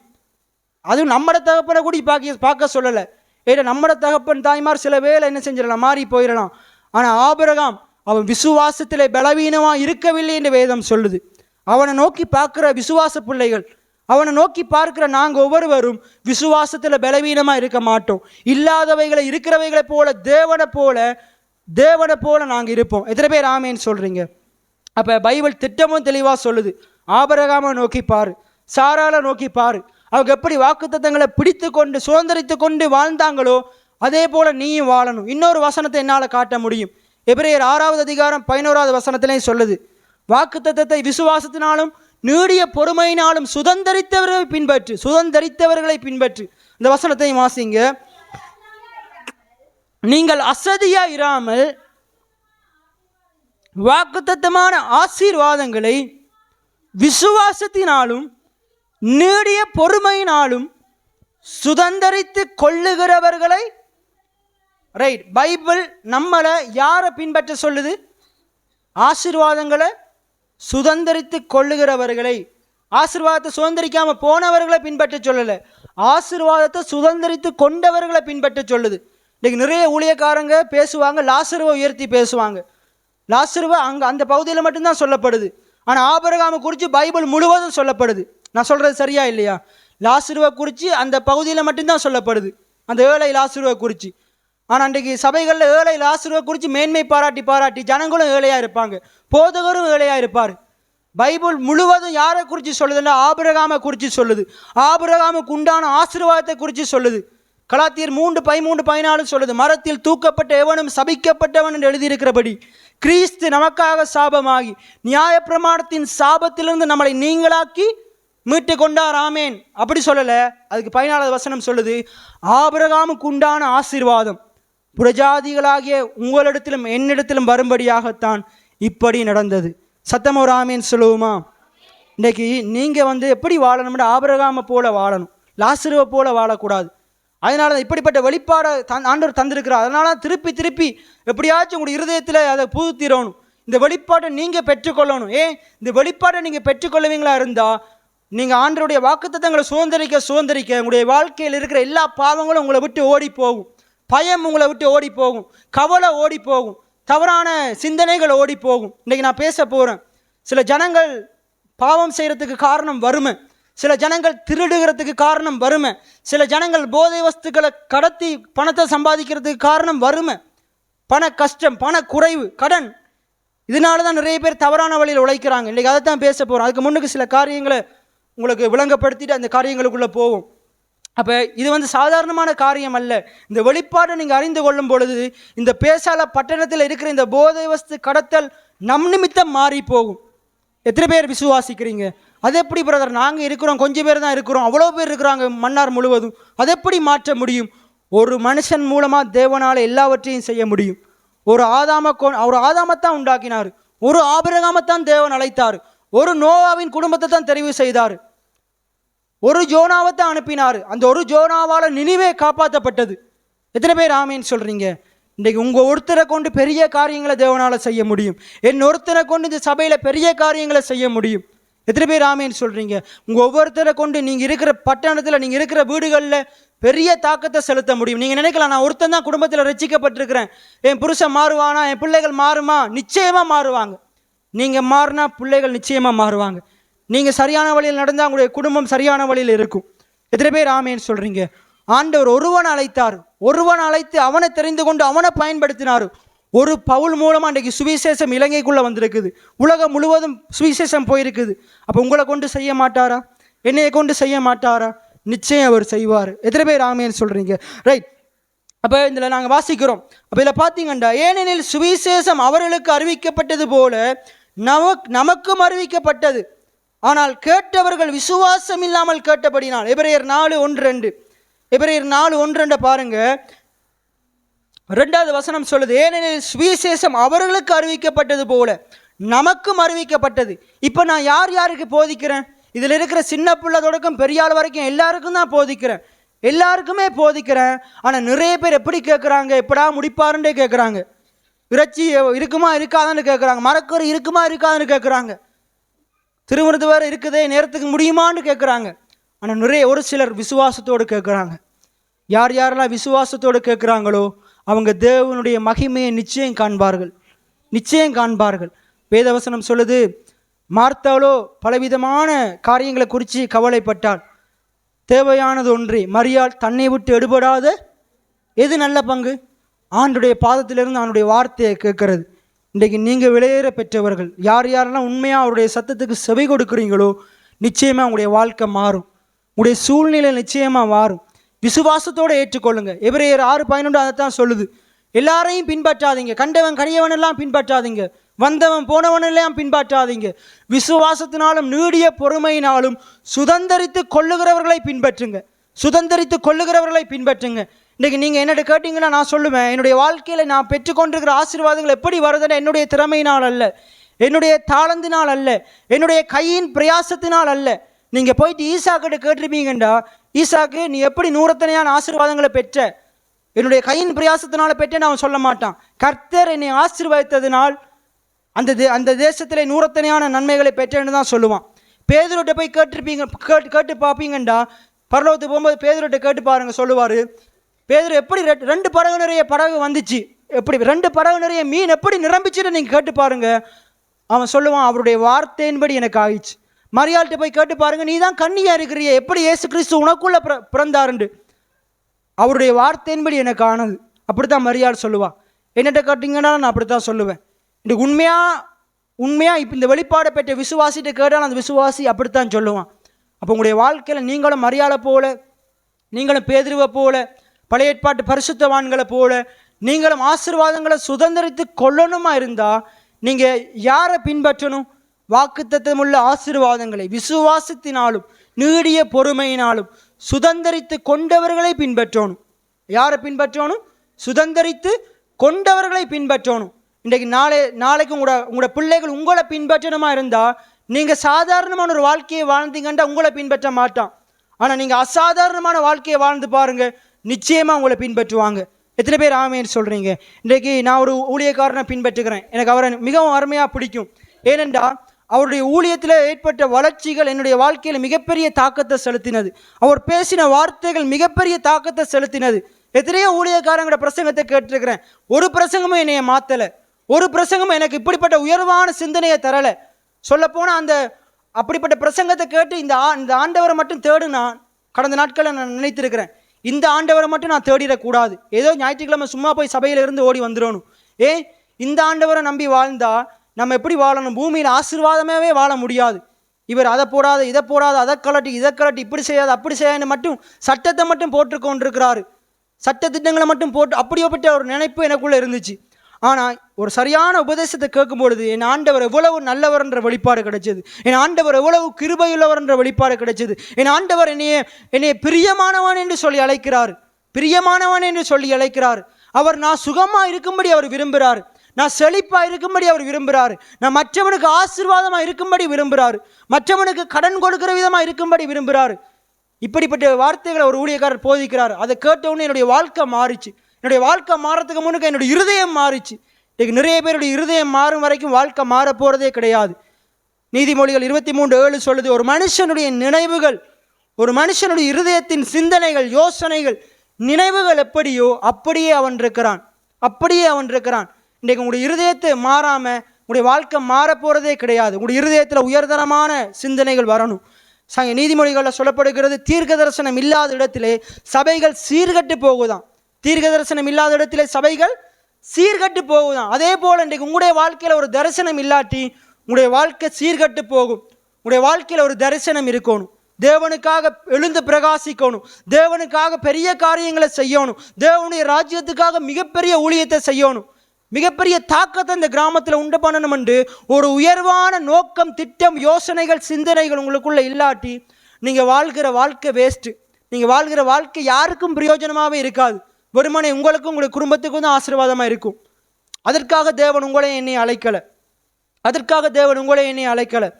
அப்போ இன்னொரு வசனத்தை பார்த்து நாங்கள் இன்றைக்கு ஒரு காரியத்துக்குள்ளே போக போகிறோம். யோவான் 3:16 எல்லாருக்கும் தெரிஞ்ச வசனம் தான், எடுத்துக்கொள்ளுங்க.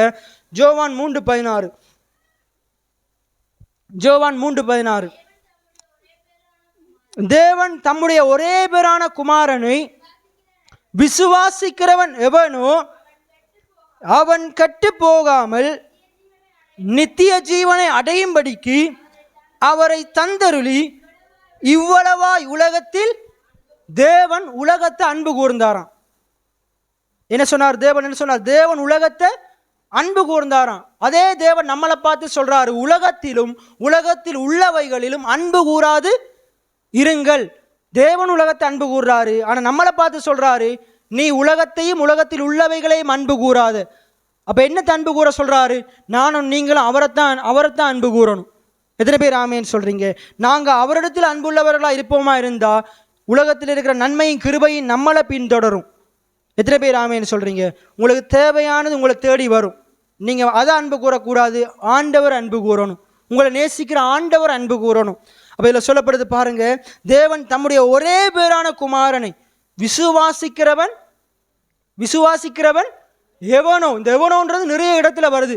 எவனாகிலும் இந்த மலையை பார்த்து, எவனாகிலும் இந்த மலையை பார்த்து, யாரா இருந்தாலும் சரி, இந்த இடத்துல இருக்கிற யாரா இருந்தாலும் சரி, சின்ன ஆளா இருந்தாலும் சரி, பெரிய ஆளா இருந்தாலும் சரி, நல்லா சம்பளம் வர்ற தொழிலில் இருந்தாலும் சரி, சாதாரணமான சம்பளம் பெறுற தொழிலில் இருந்தாலும் சரி, எப்படிப்பட்ட ஆளாக இருக்கலாம், நீங்கள் கர்த்தரை நம்புவீங்களா இருந்தால், கர்த்தரை விசுவாசிப்பீங்களா இருந்தால், தேவன் பெரிய காரியங்களை செய்வார், பெரிய காரியங்களை செய்வார். கொஞ்சத்தில் உண்மையாக இருந்தால் கர்த்தர் அநேகத்தில் அதிகாரியாக மாற்றுவார். இன்றைக்கு நிறைய பேர் கொஞ்சத்தில் உண்மையாக இருக்கிறது இல்லை. இதில் பார்த்தீங்கன்னா அதான் வேதம் சொல்லுது, எவனோ விசுவாசிக்கிறவன் எவனோ. அப்போ இந்த வார்த்தையை விசுவாசத்தோடு கேட்கிறவன் எவனோ. யார் யாரெல்லாம் இந்த வார்த்தைகளை கவனமாக விசுவாசத்தோடு கேட்குறீங்களோ தேவன் உங்களுக்கு பெரிய காரியங்களை செய்வார். நான் என்ன நோக்கத்துக்காக இந்த பிரசங்கத்தை பண்ணுறேனோ அந்த நோக்கம் உங்கள் ஒவ்வொருவருடைய வாழ்க்கையிலே நிறைவேறும். யார் விசுவாசமாக கேட்குறாங்களோ, விசுவாசத்தோடு கேட்குறாங்களோ, பொறுமையோடு கேட்குறாங்களோ, கரிய சொல்லி முடிங்க பின்னகாசு நான் வீட்டை போகணும் அப்படி இல்லை, பொறுமையோடு கேட்குறாங்களோ அவங்களுடைய வாழ்க்கையில் இன்றைக்கி நான் என்ன நோக்கத்துக்காக இந்த வார்த்தைகளை பேசுகிறனோ அந்த நோக்கம் நிச்சயமாக நிறைவேறும். நான் என்ன நோக்கத்துக்காக பேசுகிறேன் தெரியுமா? என்னுடைய ஜனங்கள் வறுமையிலிருந்து மேலே வரணும். இந்த சபையில் இருக்கிற விசுவாசிகள் வறுமையில் இருக்கக்கூடாது, கையேந்தி வாழக்கூடாது. அதுக்கு தான் திருப்பி திருப்பி திருப்பி போதிக்கிறேன். என்னால் முடியும், ஒரு நாளைக்கு ஒரு பிரசங்கத்தை பண்ணிட்டு போக முடியும். ஆனால் ஏன் இதை எடுத்து ஆழமாக பேசி கொண்டிருக்கிறேன்டா, இந்த இடத்துல ஒருத்தனும் வறுமையாக இருக்கக்கூடாது, ஏழ்மையாக இருக்கக்கூடாது. ஏன் தெரியுமா ஏழையாக இருக்கக்கூடாது? நீங்கள் ஏழ்மையில் இருந்தால் உங்களுடைய பிள்ளைகள் நாளைக்கு ஐயோ அப்பா அம்மா ஏழையாக இருக்கிறாங்கன்னு சொல்லி தவறான தொழில் செய்கிறதுக்கு தவறான நண்பர்கள் மூலமாக சோதிக்கப்பட்டு இழுப்புண்டு அதுக்குள்ளே சிக்குண்டு போயிடுவாங்க, போய் தவறான வழியில் சம்பாதிப்பாங்க, திருடுவாங்க. சில ஸ்திரிகள் விபச்சாரத்துக்குள்ளே போயிடுவாங்க. இந்த போன கிழமை நான் கேள்விப்பட்டேன், பேசாலையில் ஒரு இடத்துல அநேகர் தவறான தொடர்பில் இருக்கிறாங்க. அநேகர் பண ஆசையினால் பணக்காரங்களை இன்னொரு ரெண்டாம் தரமாக கல்யாணம் கட்டுறாங்க, ரகசியமாக அவனை கூட்டிகிட்டு ஓடுறாங்க. இப்படி நான் கேள்விப்பட்டேன், கிட்டத்தில் கேள்விப்பட்டேன். எங்களுடைய நிறுவனத்தாலே ஆய்வு செய்யும் போது இந்த காரியங்கள் நிறைய குடும்பங்கள் இப்படி நடந்திருக்குது. பணத்துக்காக ஒருத்தனுக்கு பின்னுக்கு போகிறாங்க, அவன் நிறைய இது போடுவான்ற தங்கம் வள்ளி போடுவான்றதுக்காக பண ஆசை பிடிச்சி இழுப்புண்டு போகிறாங்க. அவன் நிலங்களை தருவான்னு சொல்லி இன்னொருத்தன் அவிசுவாசியை திருமணம் முடிக்கிறாங்க. இப்படிப்பட்ட நிறைய காரியங்கள் எது நிமித்தம் நடக்குது? சபை ஜனங்கள் வறுமையில் இருக்கிறதெல்லாம் நடக்குது. இன்றைக்கி நீங்கள் சரியாக இந்த உணர்வுக்குள்ளே வாங்க. சரியாக இன்றைக்கி நிறைய பேர் ஏன் சேர்ச்சுக்கு வரல சொல்லுங்க பார்ப்போம். சேர்ச்சுக்கு வராமல் ஏன் வேலைக்கு போனாங்க? பணம் இல்லை, பணத்தை சம்பாதிக்கணும், அதுக்கு அப்படி போனாங்க. அப்போ பாருங்கள், எது நிமித்தம் இது இப்படி நடக்குதுன்னா வறுமை நிமித்தம். வறுமையும் ஒரு காரணம். நிறைய போதகர்கள் இதை அழுத்தி பிரசங்கம் பண்ணாமல் விட்டுட்டாங்க. ஆனால் ஆண்டவர் இதை அழுத்தி பிரசங்கம் பண்ணும்படிக்கு தான் என்னை அழைத்திருக்கிறார். எத்தனை பேர் ஆமேன்னு சொல்கிறீங்க? இன்றைக்கி அதே போல் உங்களுடைய மனதில் இருக்கலாம். ஒருவேளை இன்றைக்கி நீங்கள் வறுமையில் இருக்கலாம், ஏழையாக இருக்கலாம், அது தவறு அல்ல. ஏழ்மையில் இருக்கிறது தவறு அல்ல. திருப்பியும் சொல்கிறேன், வறுமையில் இருக்கிறது தவறு அல்ல, ஏழ்மையில் இருக்கிறது தவறு அல்ல. தொடர்ந்து ஏழ்மை மனநிலையோடு இருக்கிறது தான் தவறு. வறுமை மனநிலையோடு இருக்கிறது தான் தவறு. வாங்குகிற மனநிலையோடு இருக்கிறது தான் தவறு. இலவசமாக பெறலாம் என்று இருக்கிற மனநிலையோடு இருக்கிறது தான் தவறு. மனநிலையை மாற்றிக்கொள்ளுங்க. இன்றைக்கு வறுமையில் இருக்கலாம், திருப்பியும் சொல்கிறேன், இன்றைக்கு வறுமையில் இருக்கலாம், இன்றைக்கு கை நீட்டி வாங்கி கொண்டிருக்கலாம். ஆனால் அந்த மனநிலை உடையவங்களாக இருக்காதீங்க. இன்றைக்கே நீங்கள் சொல்ல ஆரம்பிக்கணும், இந்த வாழ்க்கை எனக்கு வேணாம், இப்படிப்பட்ட வாழ்க்கை வேணாம். இன்றைக்கு நான் ஒருவேளை வாங்கி கொண்டிருக்கலாம், இப்படிப்பட்ட வாழ்க்கை வேணாம், நான் இந்த வாழ்க்கையை விட்டு வெளியே வரணும், இந்த வறுமையை விட்டு வெளியே வரணும், நான் நல்ல வீடுகளை கட்டணும். ஒருவேளை குடிசை வீட்டில் இருக்கலாம், தவறே கிடையாது. ஆனால் இதிலே வாழ்ந்து செத்து போயிடுவோன்னு நினைக்கிறது தான் தவறு. எத்தனை பேருக்கு நான் சொல்கிறது விளங்குது? இஸ்ரவேல் ஜனங்களுக்கு அடிக்கடி முறுமுறுக்கிறாங்க. எப்படி முறுமுறுக்கிறாங்க? நாங்கள் பேசாமல் எகிப்தில் செத்து போயிட்டா நலமா இருக்குமே. அவங்க எதை விரும்புகிறாங்க? எகிப்தின் வாழ்க்கையை விரும்புகிறாங்க. ஆனால் கர்த்தர் எதை விரும்புகிறாரு? அவங்களை அழைத்து வாக்குத்தத்தம் பண்ணப்பட்ட பாலும் தேனும் ஓடுகிற கானானின் வாழ்க்கையை கொடுக்கும்படிக்கு கர்த்தர் விரும்புகிறாரு. ஆனால் அவன் என்னத்தை விரும்புகிறான்? நான் எகிப்தில் வாழ்ந்தா நலமா இருக்குமே, செத்து போன நலமா இருக்குமே. ஆண்டவர் ஜீவனோடு இருந்தால் நலமா இருக்குன்னு சொல்கிறாரு. அநேக விசுவாசிகள் செத்து போனால் நலமா இருக்குன்னு சொல்கிறாங்க. நீங்கள் எதை சொல்கிறீங்க? செத்து போனால் நலமா இருக்குன்னு சொல்கிறீங்களா? இல்லை, நான் என் தேசத்தில் வாழ்ந்து சுகித்திருக்கணும் என்று கர்த்தர் விரும்புகிறாரு, அதற்காகவே நான் வாழ போகிறேன்னு விரும்புகிறீங்களா? எத்தனை பேர் ஆமேன்னு சொல்கிறீங்க? நான் விரும்புகிறேன் இந்த இடத்துல நான் அநேக நாள் உயிரோடு இருக்கணும். எதற்காக? இப்படிப்பட்ட வார்த்தைகளை அநேக தரித்திரருக்கு பிரசங்கம் பண்ணணும், அநேக ஜனங்களை தரித்திரத்திலிருந்து தூக்குகிற இப்படிப்பட்ட பிரசங்கத்தை பண்ணணும். இன்றைக்கு ஆண்டவர் அநேகருக்கு இப்படிப்பட்ட வெளிப்பாடுகளை கொடுக்கலை. இன்றைக்கு ஆண்டவர் எனக்கும் உங்களுக்கும் தந்திருக்கிறாரு. நாங்கள் வித்தியாசமாக இருக்கணும். எத்தனை பேர் ஆமேன்னு சொல்கிறீங்க? நான் விசுவாசிக்கிறேன், அநேகருடைய இருதயங்களுக்குள்ள அந்த வார்த்தைகள் மிகப்பெரிய மாற்றத்தை உண்டு பண்ணுகிறது. ஏழ்மையாக இருக்கலாம், ஏழை இருதயத்தோடு இருக்காதீங்க. வறுமையில் இருக்கலாம், அந்த இருதயம் உங்களுக்குள்ளே இருக்கக்கூடாது. என் ஆண்டவர் வறுமையை செழிப்பாக மாற்றுவார். என்னுடைய வனாந்திரமான வாழ்க்கை வயல் நிலம் ஆகும், வயல்வெளி ஆகும். எத்தனை பேர் ஆமேன்னு சொல்கிறீங்க? வேத வசனம் முழுவதும் அதைத்தான் சொல்லுது. நீ வாய்க்காலை வெட்டு, நான் அதை நிரப்புவோன்னு சொல்கிறாரு. உன்னுடைய இருதயத்தில் அந்த விசுவாசத்தை கொண்டு வா, ஆண்டவர் மிகப்பெரிய மாற்றத்தை செய்வார். ரைட். அப்போ இதில் பார்த்தீங்கன்னா கெட்டு போகாமல், அதன் அடிப்படையில் தான் பேச போகிறேன்.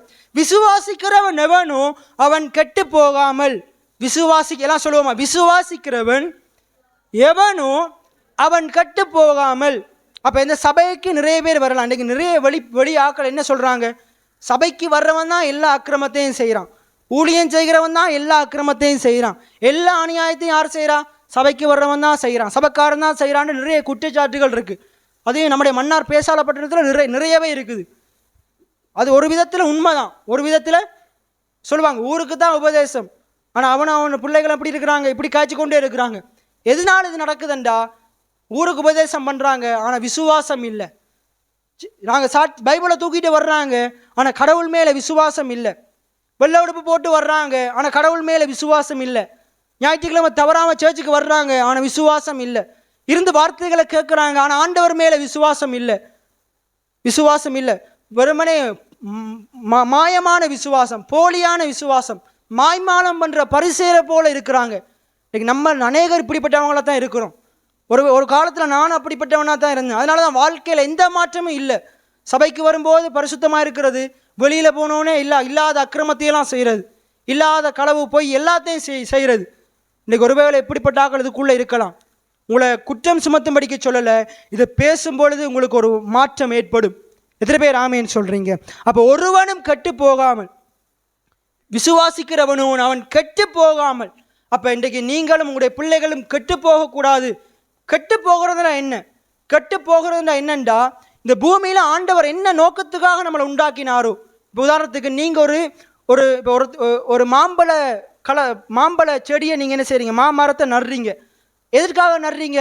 அது வளர்ந்து பட்டு போகணுமெண்டா நடுறீங்க, வளர்ந்து அது ஒரே எல்லா காயும் பூஞ்சினம் பிடிக்கணுமென்று சொல்லியா நடுறீங்க? இல்லை, அது வளர்ந்து எனக்கு கனி கொடுக்கணுமென்று தான் நடுறீங்க.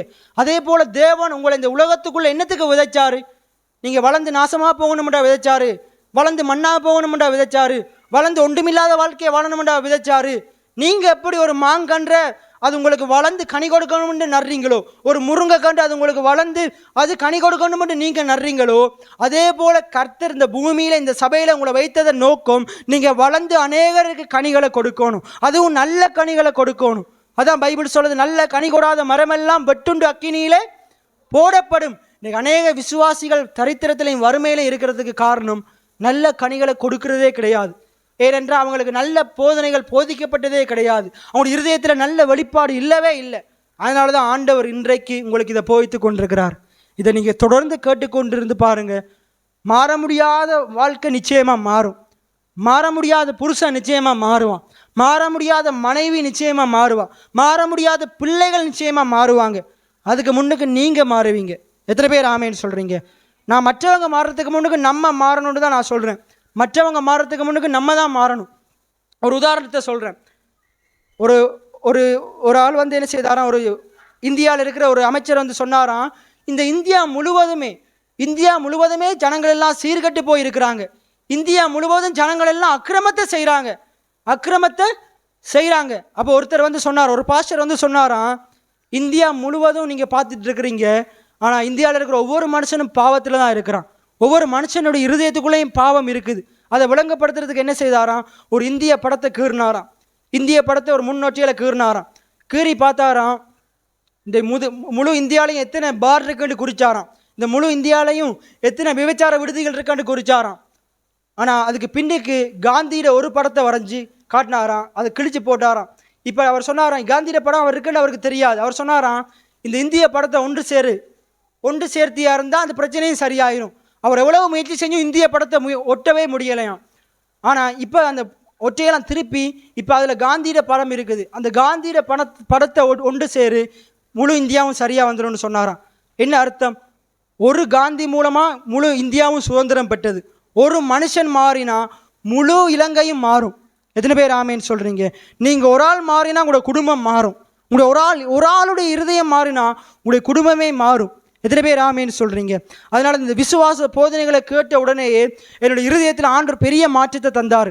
ஆரம்பத்தில் வந்து போதிக்கும் போது யாருமே ஏற்றுக்கொள்ளலை. ஆரம்பத்தில் வந்து போதிக்கும் பொழுது நிறைய பேர் கிண்டல் கேலி பண்ணாங்க. ஆனால் இப்போ போதிக்க இப்போ உங்களுக்கே தெரியும் நிறைய மாற்றங்கள் நடக்குது. இத்தனை பேர் ஆமேன்னு சொல்கிறீங்க? இதை நீங்கள் உங்களுடைய வாயில் சொல்ல சொல்ல உங்களுடைய குடும்பத்தின் சூழ்நிலைகள் மாறும், உங்களுடைய பிள்ளைகள் மாறுவாங்க, உங்களுடைய தலைமுறையே மாறும். எத்தனை பேர் ஆமேன்னு சொல்கிறீங்க? அப்போ இதில் பாருங்கள், அநேக ஜனங்கள் கெட்டு போகிறது தேவனுடைய சித்தம் அல்ல. கெட்டு போகிறதுக்கு இன்றைக்கி ஒரு காரணத்தை பேச போகிறேன். கெட்டு போகிறதுக்கு நிறைய காரணம் இருக்குது. இன்றைக்கு அநேக விசுவாசிகளுடைய பிள்ளைகள், அநேக போதகருடைய பிள்ளைகள் பண ஆசை, பொருளாசை, ஐஸ்வர்யத்தின் மயக்கம் உடையவங்களாக இருக்கிறதுக்கு நிறைய காரணம் இருக்குது. அதில் ஒரு சில காரணங்களை நான் பேச போகிறேன். அதில் ஒரு காரணம் வறுமை, ஏழ்மை, தரித்திரம். எல்லாம் சொல்லுங்கள், வறுமை, ஏழ்மை, தரித்திரம். இது இன்றைக்கு அநேகர் பாவம் செய்கிறதுக்கு இதுவும் ஒரு காரணம். இதுதான் முக்கிய காரணம் என்று சொல்லலை, இதுவும் ஒரு காரணம். இன்றைக்கி நிறைய பேரை நீங்கள் அவதானிச்சிங்கண்டா இலங்கை முழுக்க நீங்கள் நிறைய இடத்துல விபச்சாரம் நடக்குது. அநேக ஸ்திரிகள் விபச்சார தொழில் செய்கிறாங்க. அநேக ஆண்கள் கூடி விபச்சார தொழிலை ரகசியமாக செய்கிறாங்க. ஏன் விபச்சாரம் செய்கிறாங்க? காசுக்காக, பணத்துக்காக. கட்டின புருஷன் விட்டுட்டு போயிட்டான், இப்போ வேறு வேலை எங்கே தேடியும் வேலை கிடைக்கல. இப்போ பணத்தை எப்படியாச்சும் சம்பாதிச்சிடணும், எப்படியாச்சும் பொருளை சம்பாதிச்சிடணும். இன்றைக்கு இரவு ஃபுல்லாக சாப்பிடணுமா இருந்தால் பணம் தேவை. நிறைய பேர் இதை காரணம் காட்டி, இதை சாக்குப்போக்கா விபச்சார தொழில் செய்கிறாங்க. ஐஸ்வர்ய மயக்கத்தால் இப்படிப்பட்ட காரியங்களை செய்கிறாங்க. பண ஆசையினால் செய்கிறாங்க. வறுமை காரணமாக செய்கிறாங்க. அப்போ வறுமை என்ன செய்யுது? சில மனுஷங்களை தவறான வழியில் நடத்துது. வறுமை என்ன செய்யுது? சில மனுஷங்களை தவறான தொழிலுக்குள்ளே நடத்துது. அப்போ விபச்சாரம் செய்கிறது ஒரு தவறான தொழில். அது ஆண்டவருக்கு பிரியமில்லாத காரியம். பைபிளில் 10 கட்டளையில் ஒரு கற்பனை என்னது? விபச்சாரம் செய்யாதிருப்பாயாக. அதே போல திருட்டு, பைபிள் சொல்லுது, திருடுகிறவனை நீ திருடாமல் குறைச்சல் உள்ளவனுக்கு கொடுக்கத்தக்கதாக நலமான வேலை செய்து பிரயாசப்பட கடவன். திருடுகிறவன் திருடாமல் அப்படின்னு வேதம் சொல்லுது. இன்னைக்கு அநேக பேர் திருட்டு தொழில் செய்கிறாங்க. அது சின்ன வயசுல அங்கே திருடுறதே ஆரம்பமாகுது. அதுவும் திருட்டு தான். எல்லாமே சின்ன திருட்டு பெரிய திருட்டு எந்த திருட்டும் இல்லை. சின்ன வயசில் அவன் திருடும்போது கண்டிக்கலாட்டி பெரிய வயசு ஆகும் பொழுது அது மிகப்பெரிய பாரதூரமான காரியத்துக்குள்ளே கொண்டு போயிடும். அப்போ முதலாவது என்னது? விபச்சாரம். எல்லாம் சொல்லுங்கள், விபச்சாரம். ரெண்டாவது என்னது? திருட்டு. அப்போ இன்றைக்கு நிறைய பேரே திருடுறாங்க. பேங்கை திருடுறாங்க, பெரிய ஆஃபீஸில் திருடுறாங்க. ஒவ்வொரு இடத்துலையும் திருட்டு காரியங்கள் நடந்து கொண்டே இருக்குது. எதனால திருடுறாங்க? வறுமை காரணமாக.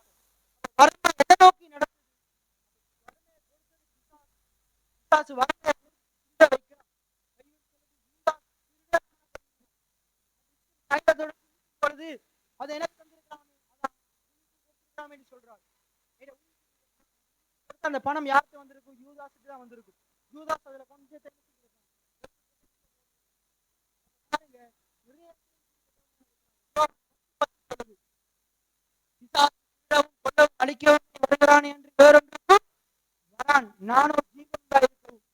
ஜீவன் பரிபூர்ணப்படவும் வந்தேன்.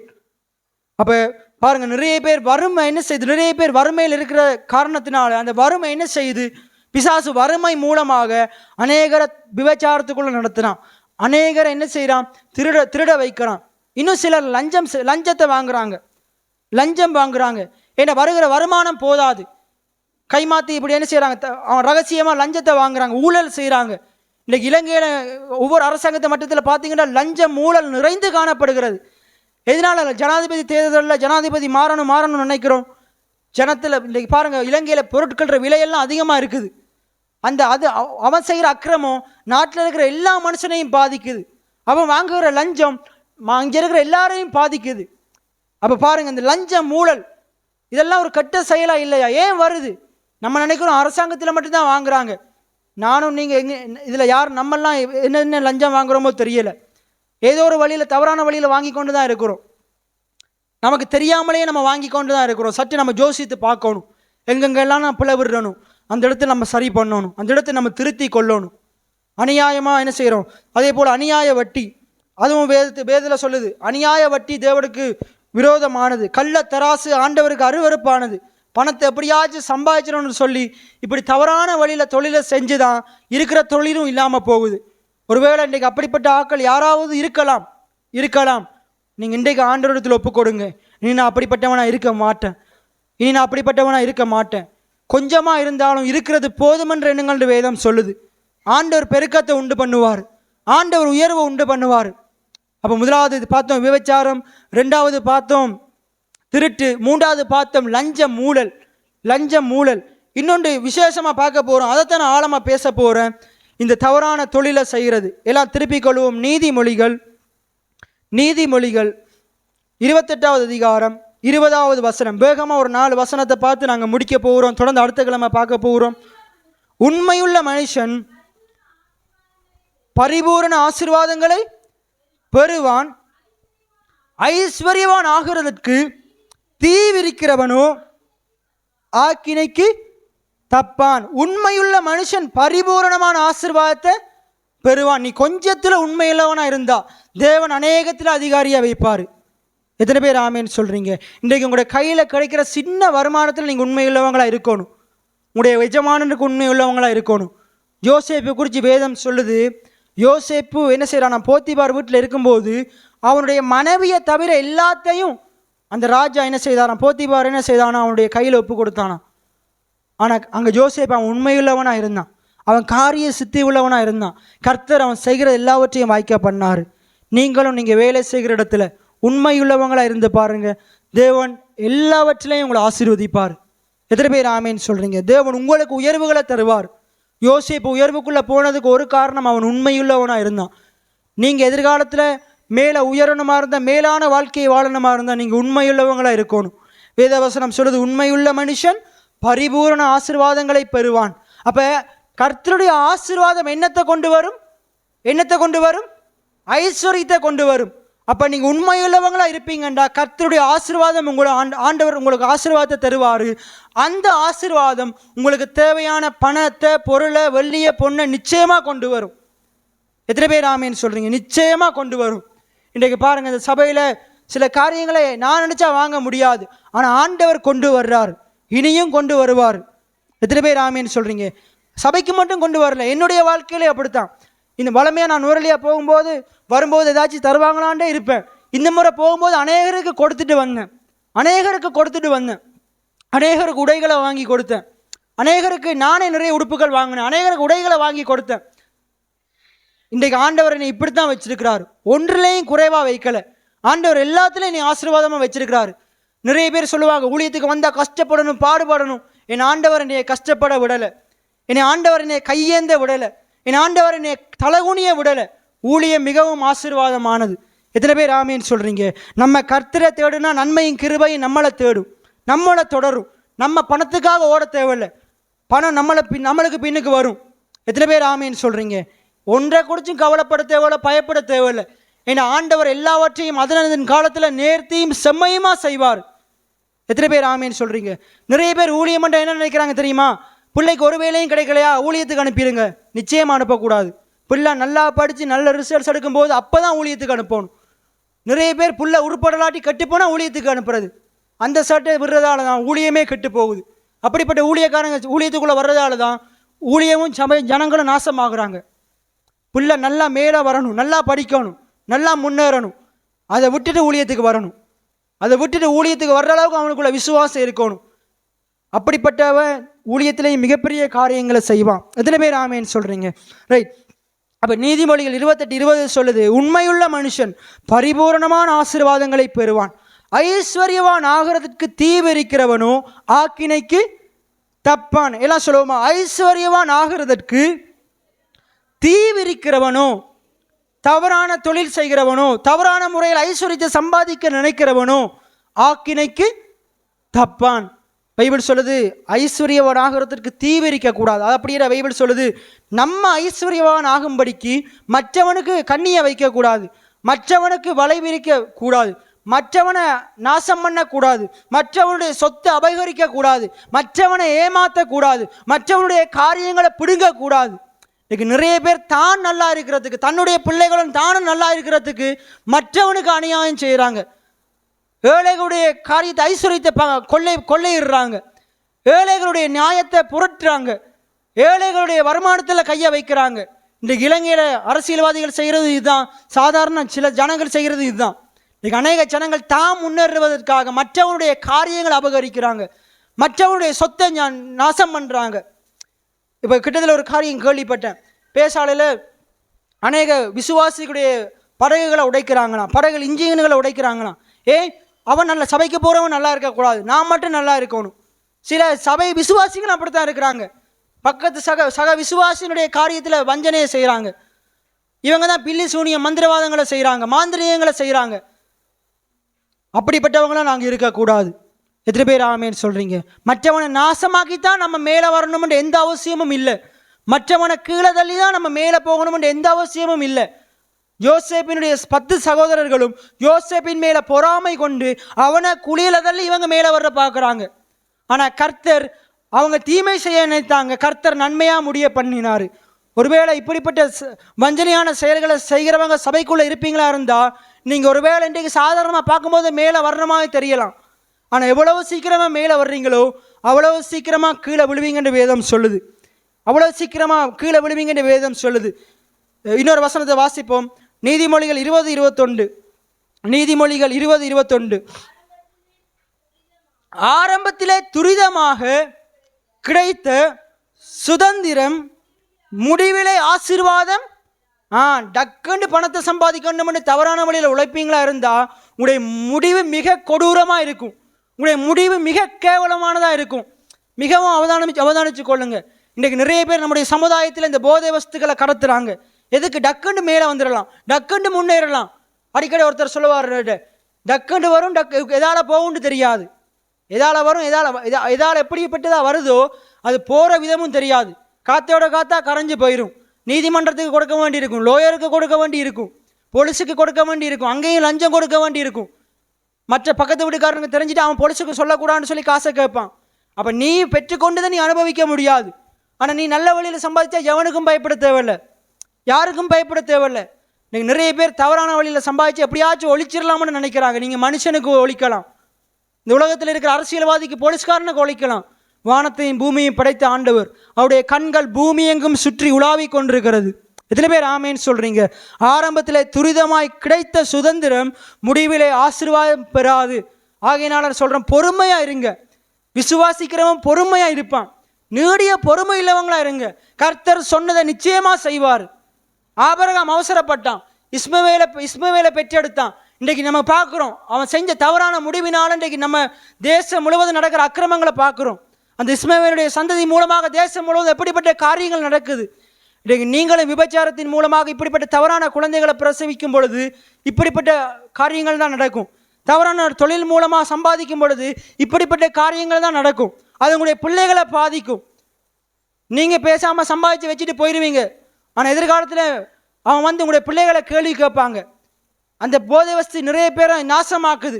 அவங்களுடைய சாபங்கள் உங்கள் மேலே தொடரும், உங்களுடைய சந்ததி மேலே தொடரும். இப்படிப்பட்ட வாழ்க்கை நமக்கு தேவையா? இப்படிப்பட்ட வாழ்க்கை வாழும்படிக்கு தான் தேவன் நம்மளை அழைத்திருக்கிறாரா? ஆகினால மிகுந்த எச்சரிக்கை உள்ளவங்களா இருங்க. பணம் வச்சிருக்கிறது தப்பு இல்லை, ஆனால் பணத்தை சம்பாதிக்கிறதுக்காக இன்னொருத்தனை ஏமாத்துறது தவறு, இன்னொருத்தன் குடும்பத்தை கெடுக்கிறது தவறு, இன்னொருத்தன் குடும்பத்தை அநியாயமாக்குறது தவறு, மற்றவங்களுடைய வாழ்க்கையை கெடுக்கிறது தவறு, இன்னொருத்தனை குழியில் தள்ளுறது தவறு. வேதம் இப்படிப்பட்ட போதனைகளை போதிக்கலை. நீ நல்லா வரணும், நீ மற்றவனை நல்லா ஆக்குறதுக்காக நல்லா வரணும், நீ ஐஸ்வர்யவன் ஆகணும், மற்றவங்களுக்கு கொடுத்து உதவுறதுக்காக ஐஸ்வர்யவன் ஆகணும், நீ உயர்ந்த நிலைமைக்குள்ளே வரணும். பாருங்கள், யோசேப்பு உயர்ந்த நிலைமைக்குள்ளே வந்ததால தான் தீமை செய்த சகோதரர்கள் கையேந்தி வரும்பொழுது அவன் கை நட்டி கொடுக்கிறவனாக இருக்கிறான். எத்தனை பேர் ஆமேன்னு சொல்கிறீங்க? நீங்கள் அப்படி வாழும்படிக்கு தான் தேவன் அழைத்திருக்கிறார். சரியாக உணர்ந்து கொள்ளுங்க. தொடர்ந்து நாங்கள் அடுத்த கிழமை பார்க்க போகிறோம். இன்னும் நிறைய வசனம் இருக்குது. இந்த 2 வசனத்தையும் குறித்து கொள்ளுங்க. நாங்கள் தொடர்ந்து அடுத்த கிழமை பார்ப்போம். நீதிமொழிகள் 13வது அதிகாரம் 11வது வசனம். நீதிமொழிகள் 13:11. வஞ்சனையினால் தேடின பொருள் குறைந்து போகும், கைப்பாராய் சேர்க்கிறவனோ விருத்தி அடைவான். நீங்கள் மற்றவனை வஞ்சித்து உழைப்பீங்களா இருந்தால் அது உங்களுடைய வாழ்க்கையில் நாளுக்கு நாள் குறைந்தே போகும். பொத்தலான பையில போகிறது போல வலிஞ்சு போயிடும். ஆனால் நீங்கள் கடினமாக உழைச்சி கஷ்டப்பட்டு சேர்ப்பீங்களா இருந்தால், கைப்பாடாய் சேர்ப்பீங்களா இருந்தால் அது நாளுக்கு நாள் நீங்கள் விருத்தி அடைகிறத பார்ப்பீங்க. நாளுக்கு நாள் நீங்கள் முன்னேறுவீங்க. நாளுக்கு நாள் நீங்கள் உயர்ந்த நிலைமைக்குள்ளே போவீங்க. எத்தனை பேர் ஆமேன்னு சொல்கிறீங்க? மற்றவங்களை வஞ்சிக்காதீங்க, மற்றவங்களை ஏமாத்தாதீங்க, மற்றவங்களுடைய காரியங்களை திருடாதீங்க. மிகுந்த எச்சரிக்கை உள்ளவங்களா இருங்க. இன்னொரு வசனத்தை குறித்து கொள்ளுங்க. நாங்கள் நிறைவு செய்ய போகிறோம். நீதிமொழிகள் 16:8. அநியாயமாய் வந்த அதிக வருமானத்திலும் நியாயமாய் வந்த கொஞ்ச வருமானமே உத்தமம். எல்லாம் சொல்லுவோமா? எல்லாம் வாயை திறந்து சொல்லுங்க. அநியாயமாய் வந்த அதிக வருமானத்திலும் நியாயமாய் வந்த கொஞ்ச வருமானமே உத்தமம். ஒரு சபையில் பேசாலையில் ஒரு சபையில் தவறான தொழிலில் உழைக்கிறத அங்கீகரிச்சிட்டாங்க. ஏன்னா அவங்க நிறைய காணிக்க கொடுக்குறாங்க. ஒருவேளை இந்த சபையில் இருக்கலாம், நீங்கள் ஒரு ரூபா கூட போட தேவையில்லை, நீங்கள் எவ்வளோ கோடியும் போட தேவையில்லை, ஒரு ரூபாயும் போட தேவையில்லை. இதே நியாயமாக சம்பாதிச்சு வந்து ஒரு 10 ரூபா போடுங்க, ஆண்டவர் அதுக்குரிய பலனை தருவார். ஒரு கலசம் தண்ணீர் கொடுத்தாலும் அதுக்குரிய பலனை ஆண்டவர் அளிக்காமல் போக மாட்டார். ஆனால் தவறான தொழில் செஞ்சு கோடி கோடியாக உழைச்சாலும் ஒரு ரூபாயும் போட தேவையில்லை. ஒரு ரூபாயும் போடாதீங்க. தவறான தொழில் செஞ்சு நம்ம ரம் செட் வாங்கணும்னு அவசியமே இல்லை. தவறான வழி மூலமாக வாங்கணும்னு அவசியமே இல்லை. நல்ல வழியில் சம்பாதிச்சு விதைக்கப்படுகிற ஒவ்வொரு விதைகளுக்கும் தேவன் 30, 60, 100 நிச்சயம் பலன் தருவார். நிச்சயம் பலன் தருவார். ஏன்டா அதுக்கு அந்த பணத்துக்கு பின்னுக்கு என்ன இருக்குண்டா, உங்களுடைய வேர்வை இருக்குது, உங்களுடைய நேரம் இருக்குது, உங்களுடைய மனம் இருக்குது. நீங்கள் நினைக்கலாம் சாதாரணமாக பணத்தை தானே போடுறேன். நான் ஏற்கனவே சொல்லியிருக்கிறேன், அது சாதாரணமான பணம் அல்ல. அதுக்கு பின்னுக்கு உங்களுடைய கடினமான உழைப்பு இருக்குது, உங்களுடைய நேரம் இருக்குது, உங்களுடைய வியர்வை இருக்குது. கர்த்தர் அதை கனம் பண்ணுறார். எத்தனை பேர் ஆமேன்னு சொல்கிறீங்க? அப்போ இந்த இன்றைக்கு 4 வசனங்களை தெளிவாக பார்த்தோம். அதுக்கு முன்னுக்கு நிறைய காரியங்களை சொன்னேன். ஒருவேளை இன்னும் இந்த பிரசங்கத்தை திருப்பி கேட்கணுமெண்டா போய் யூடியூப்பில் கேட்டு பாருங்கள். நிறைய பேர் கேட்குறாங்க, நீங்களும் கேட்டு பாருங்கள். நான் விசுவாசிக்கிறேன், எதிர்காலத்தில் நாங்கள் கேமராக்கள் எடுக்க போகிறோம். எத்தனை பேர் ஆமேன்னு சொல்கிறீங்க? நல்ல நல்ல கம்ப்யூட்டர்கள் எடுக்க போகிறோம். இந்த சபை ஆசீர்வாதமாக இருக்க போகுது. நான் இந்த இடத்துல நீங்கள் நினைக்கலாம், இந்த இடத்துல இருக்கிற 100 பேருக்கு மட்டும்தான் பிரசங்கிக்கிறேன். இல்லை, இதை நிறைய பேர் பார்த்து கொண்டிருக்கிறாங்க. நிறைய பேர் நான் போகிற இடங்கள்லாம் அநேக ஜனங்கள் சாட்சி சொல்கிறாங்க. அப்படித்தான் தேவன் உங்களையும் வைப்பார். எத்தனை பேர் ஆமேன்னு சொல்கிறீங்க? அப்போ இன்றைக்கி நம்ம தெளிவாக பார்த்தோம். நிறைய வறுமையினால் நிறைய ஜனங்கள் கெட்ட வழியில் போயிடுறாங்க. விபச்சாரம் செய்கிறாங்க, திருட்டு செய்கிறாங்க, லஞ்சம் ஊழல் செய்கிறாங்க. கடைசியாக பார்த்தோம், தவறான தொழில்களை செய்கிறாங்க. விசேஷமாக நம்முடைய பிரதேசத்தில் போதை வஸ்துக்களை கடத்துகிறாங்க. நிறைய சபைகள் அதை அங்கீகரிக்குது. ஒரு நாள் இந்த சபை அதை அங்கீகரிக்காது. ஒரு நாளும் இந்த சபை அதுக்கு பின்னுக்கு வாழாட்டாது, அதுக்கு பின்னுக்கு போகாது. நாங்கள் அதை எதிர்த்து நிற்கிறோம். போதை வஸ்துக்களை வாங்குகிறதையும் எதிர்த்து நிற்கிறோம், அதை பயன்படுத்துகிறதையும் எதிர்த்து நிற்கிறோம். ஒரு சில தம்பிமார் அதுக்கு அடிமையாக இருக்கிறீங்க. பீடி, சிகரெட்டு, இந்த கஞ்சா, இதுக்கு அடிமையாக இருக்கிறீங்க. நீங்கள் நினைக்கலாம் பெற்றோருக்கு தெரியாது, பாஸ்டருக்கு தெரியாது. மேலே ஒருத்தர் பார்த்து கொண்டிருக்கிறார். எதிர்கால சந்ததியே அநியாயமாக போகும். உடைய வாழ்க்கை வீணாக போயிடும். மிகுந்த எச்சரிக்கை உள்ளவங்களாக இருக்கணும். மிகுந்த எச்சரிக்கை உள்ளவங்களாக இருக்கணும். அதையும் செஞ்சு கொண்டு வந்து திருவிருந்தில் பானம் பண்ணி கொண்டிருக்கக்கூடாது. மிகுந்த எச்சரிக்கை உள்ளவங்களாக இருங்க. கர்த்தருக்கு உங்களுடைய இருதயத்தை ஒப்புக் கொடுங்க. கர்த்தர் காரியங்களை மாற்றுவார். அப்படியே நாங்கள் கண்களை மூடி, நாங்கள் திருமணத்துக்கு போகிறதுக்கு முன்பாக கண்களை மூடி நாங்கள் நம்மளை ஒப்புக் கொடுக்க போகிறோம். தலைகளை தாழ்த்தினவர்களாக கண்களை மூடி இன்றைக்கு நாங்கள் கேட்ட வார்த்தையை நாங்கள் ஒப்புக் கொடுப்போம். தேவன் எங்களோடு திட்டமும் தெளிவாக பேசினார். அநேகர் விசுவாசத்தோடு கேட்கலை, அது எனக்கு நிச்சயமாக தெரியுது. ஆனால் விசுவாசத்தோடு யாரெல்லாம் கேட்டீங்களோ தேவன் பெரிய பெருக்கங்களை உங்களுடைய குடும்பத்தில் உண்டு பண்ணுவார். உங்களுடைய வருமானத்தில் பெரிய ஒரு மாற்றத்தை உண்டு பண்ணுவார். நீங்கள் அநேகருக்கு ஆசீர்வாதமாக இருப்பீங்க. அநேகருக்கு ஆசீர்வாதமாக இருப்பீங்க. ஆண்டவர் வெளிப்படுத்துகிறார். ஒரு சில காரியங்களை நீங்கள் ஆண்டவரிடத்தில் அறிக்கை செய்கிறீங்க, சில தவறுகளை அறிக்கை செய்கிறீங்க, சில பாவங்களை அறிக்கை செய்கிறீங்க. தேவன் நிச்சயமாக உங்களை மன்னிக்கிறார். நிச்சயமாக ஆண்டவர் உங்களை மன்னிக்கிறார். ஆண்டவர் உங்களுக்காகவும் ஒரு நல்ல வாழ்க்கையை வைத்திருக்கிறார். ஆண்டவர் உங்களுக்கான ஒரு திருப்திகரமான வாழ்க்கையை வைத்திருக்கிறார். திருப்திகரமான வாழ்க்கையை வைத்திருக்கிறார். ஆண்டவர் உங்களை ரட்சிக்க விரும்புகிறார், உங்களை மாற்ற விரும்புகிறார். கேட்டதை பார்க்கிலும் கேளாததை அதிகமாக பெற்றவன் நான் சொல்லுவோமா? கேட்டதை பார்க்கிலும் கேளாததை அதிகமாக பெற்றவன் நான் தயாளத்தின் உதாரணமாக நீரென் வாழ்வை மாற்றி விட்டீரே. சொல்லுவோமா? தயாளத்தின் உதாரணமாக நீரென் வாழ்வை மாற்றி விட்டீரே. ஏலீரே போதுமானவரே, என் தேவையிலும் அதிகமானவரே. சொல்லுவோமா?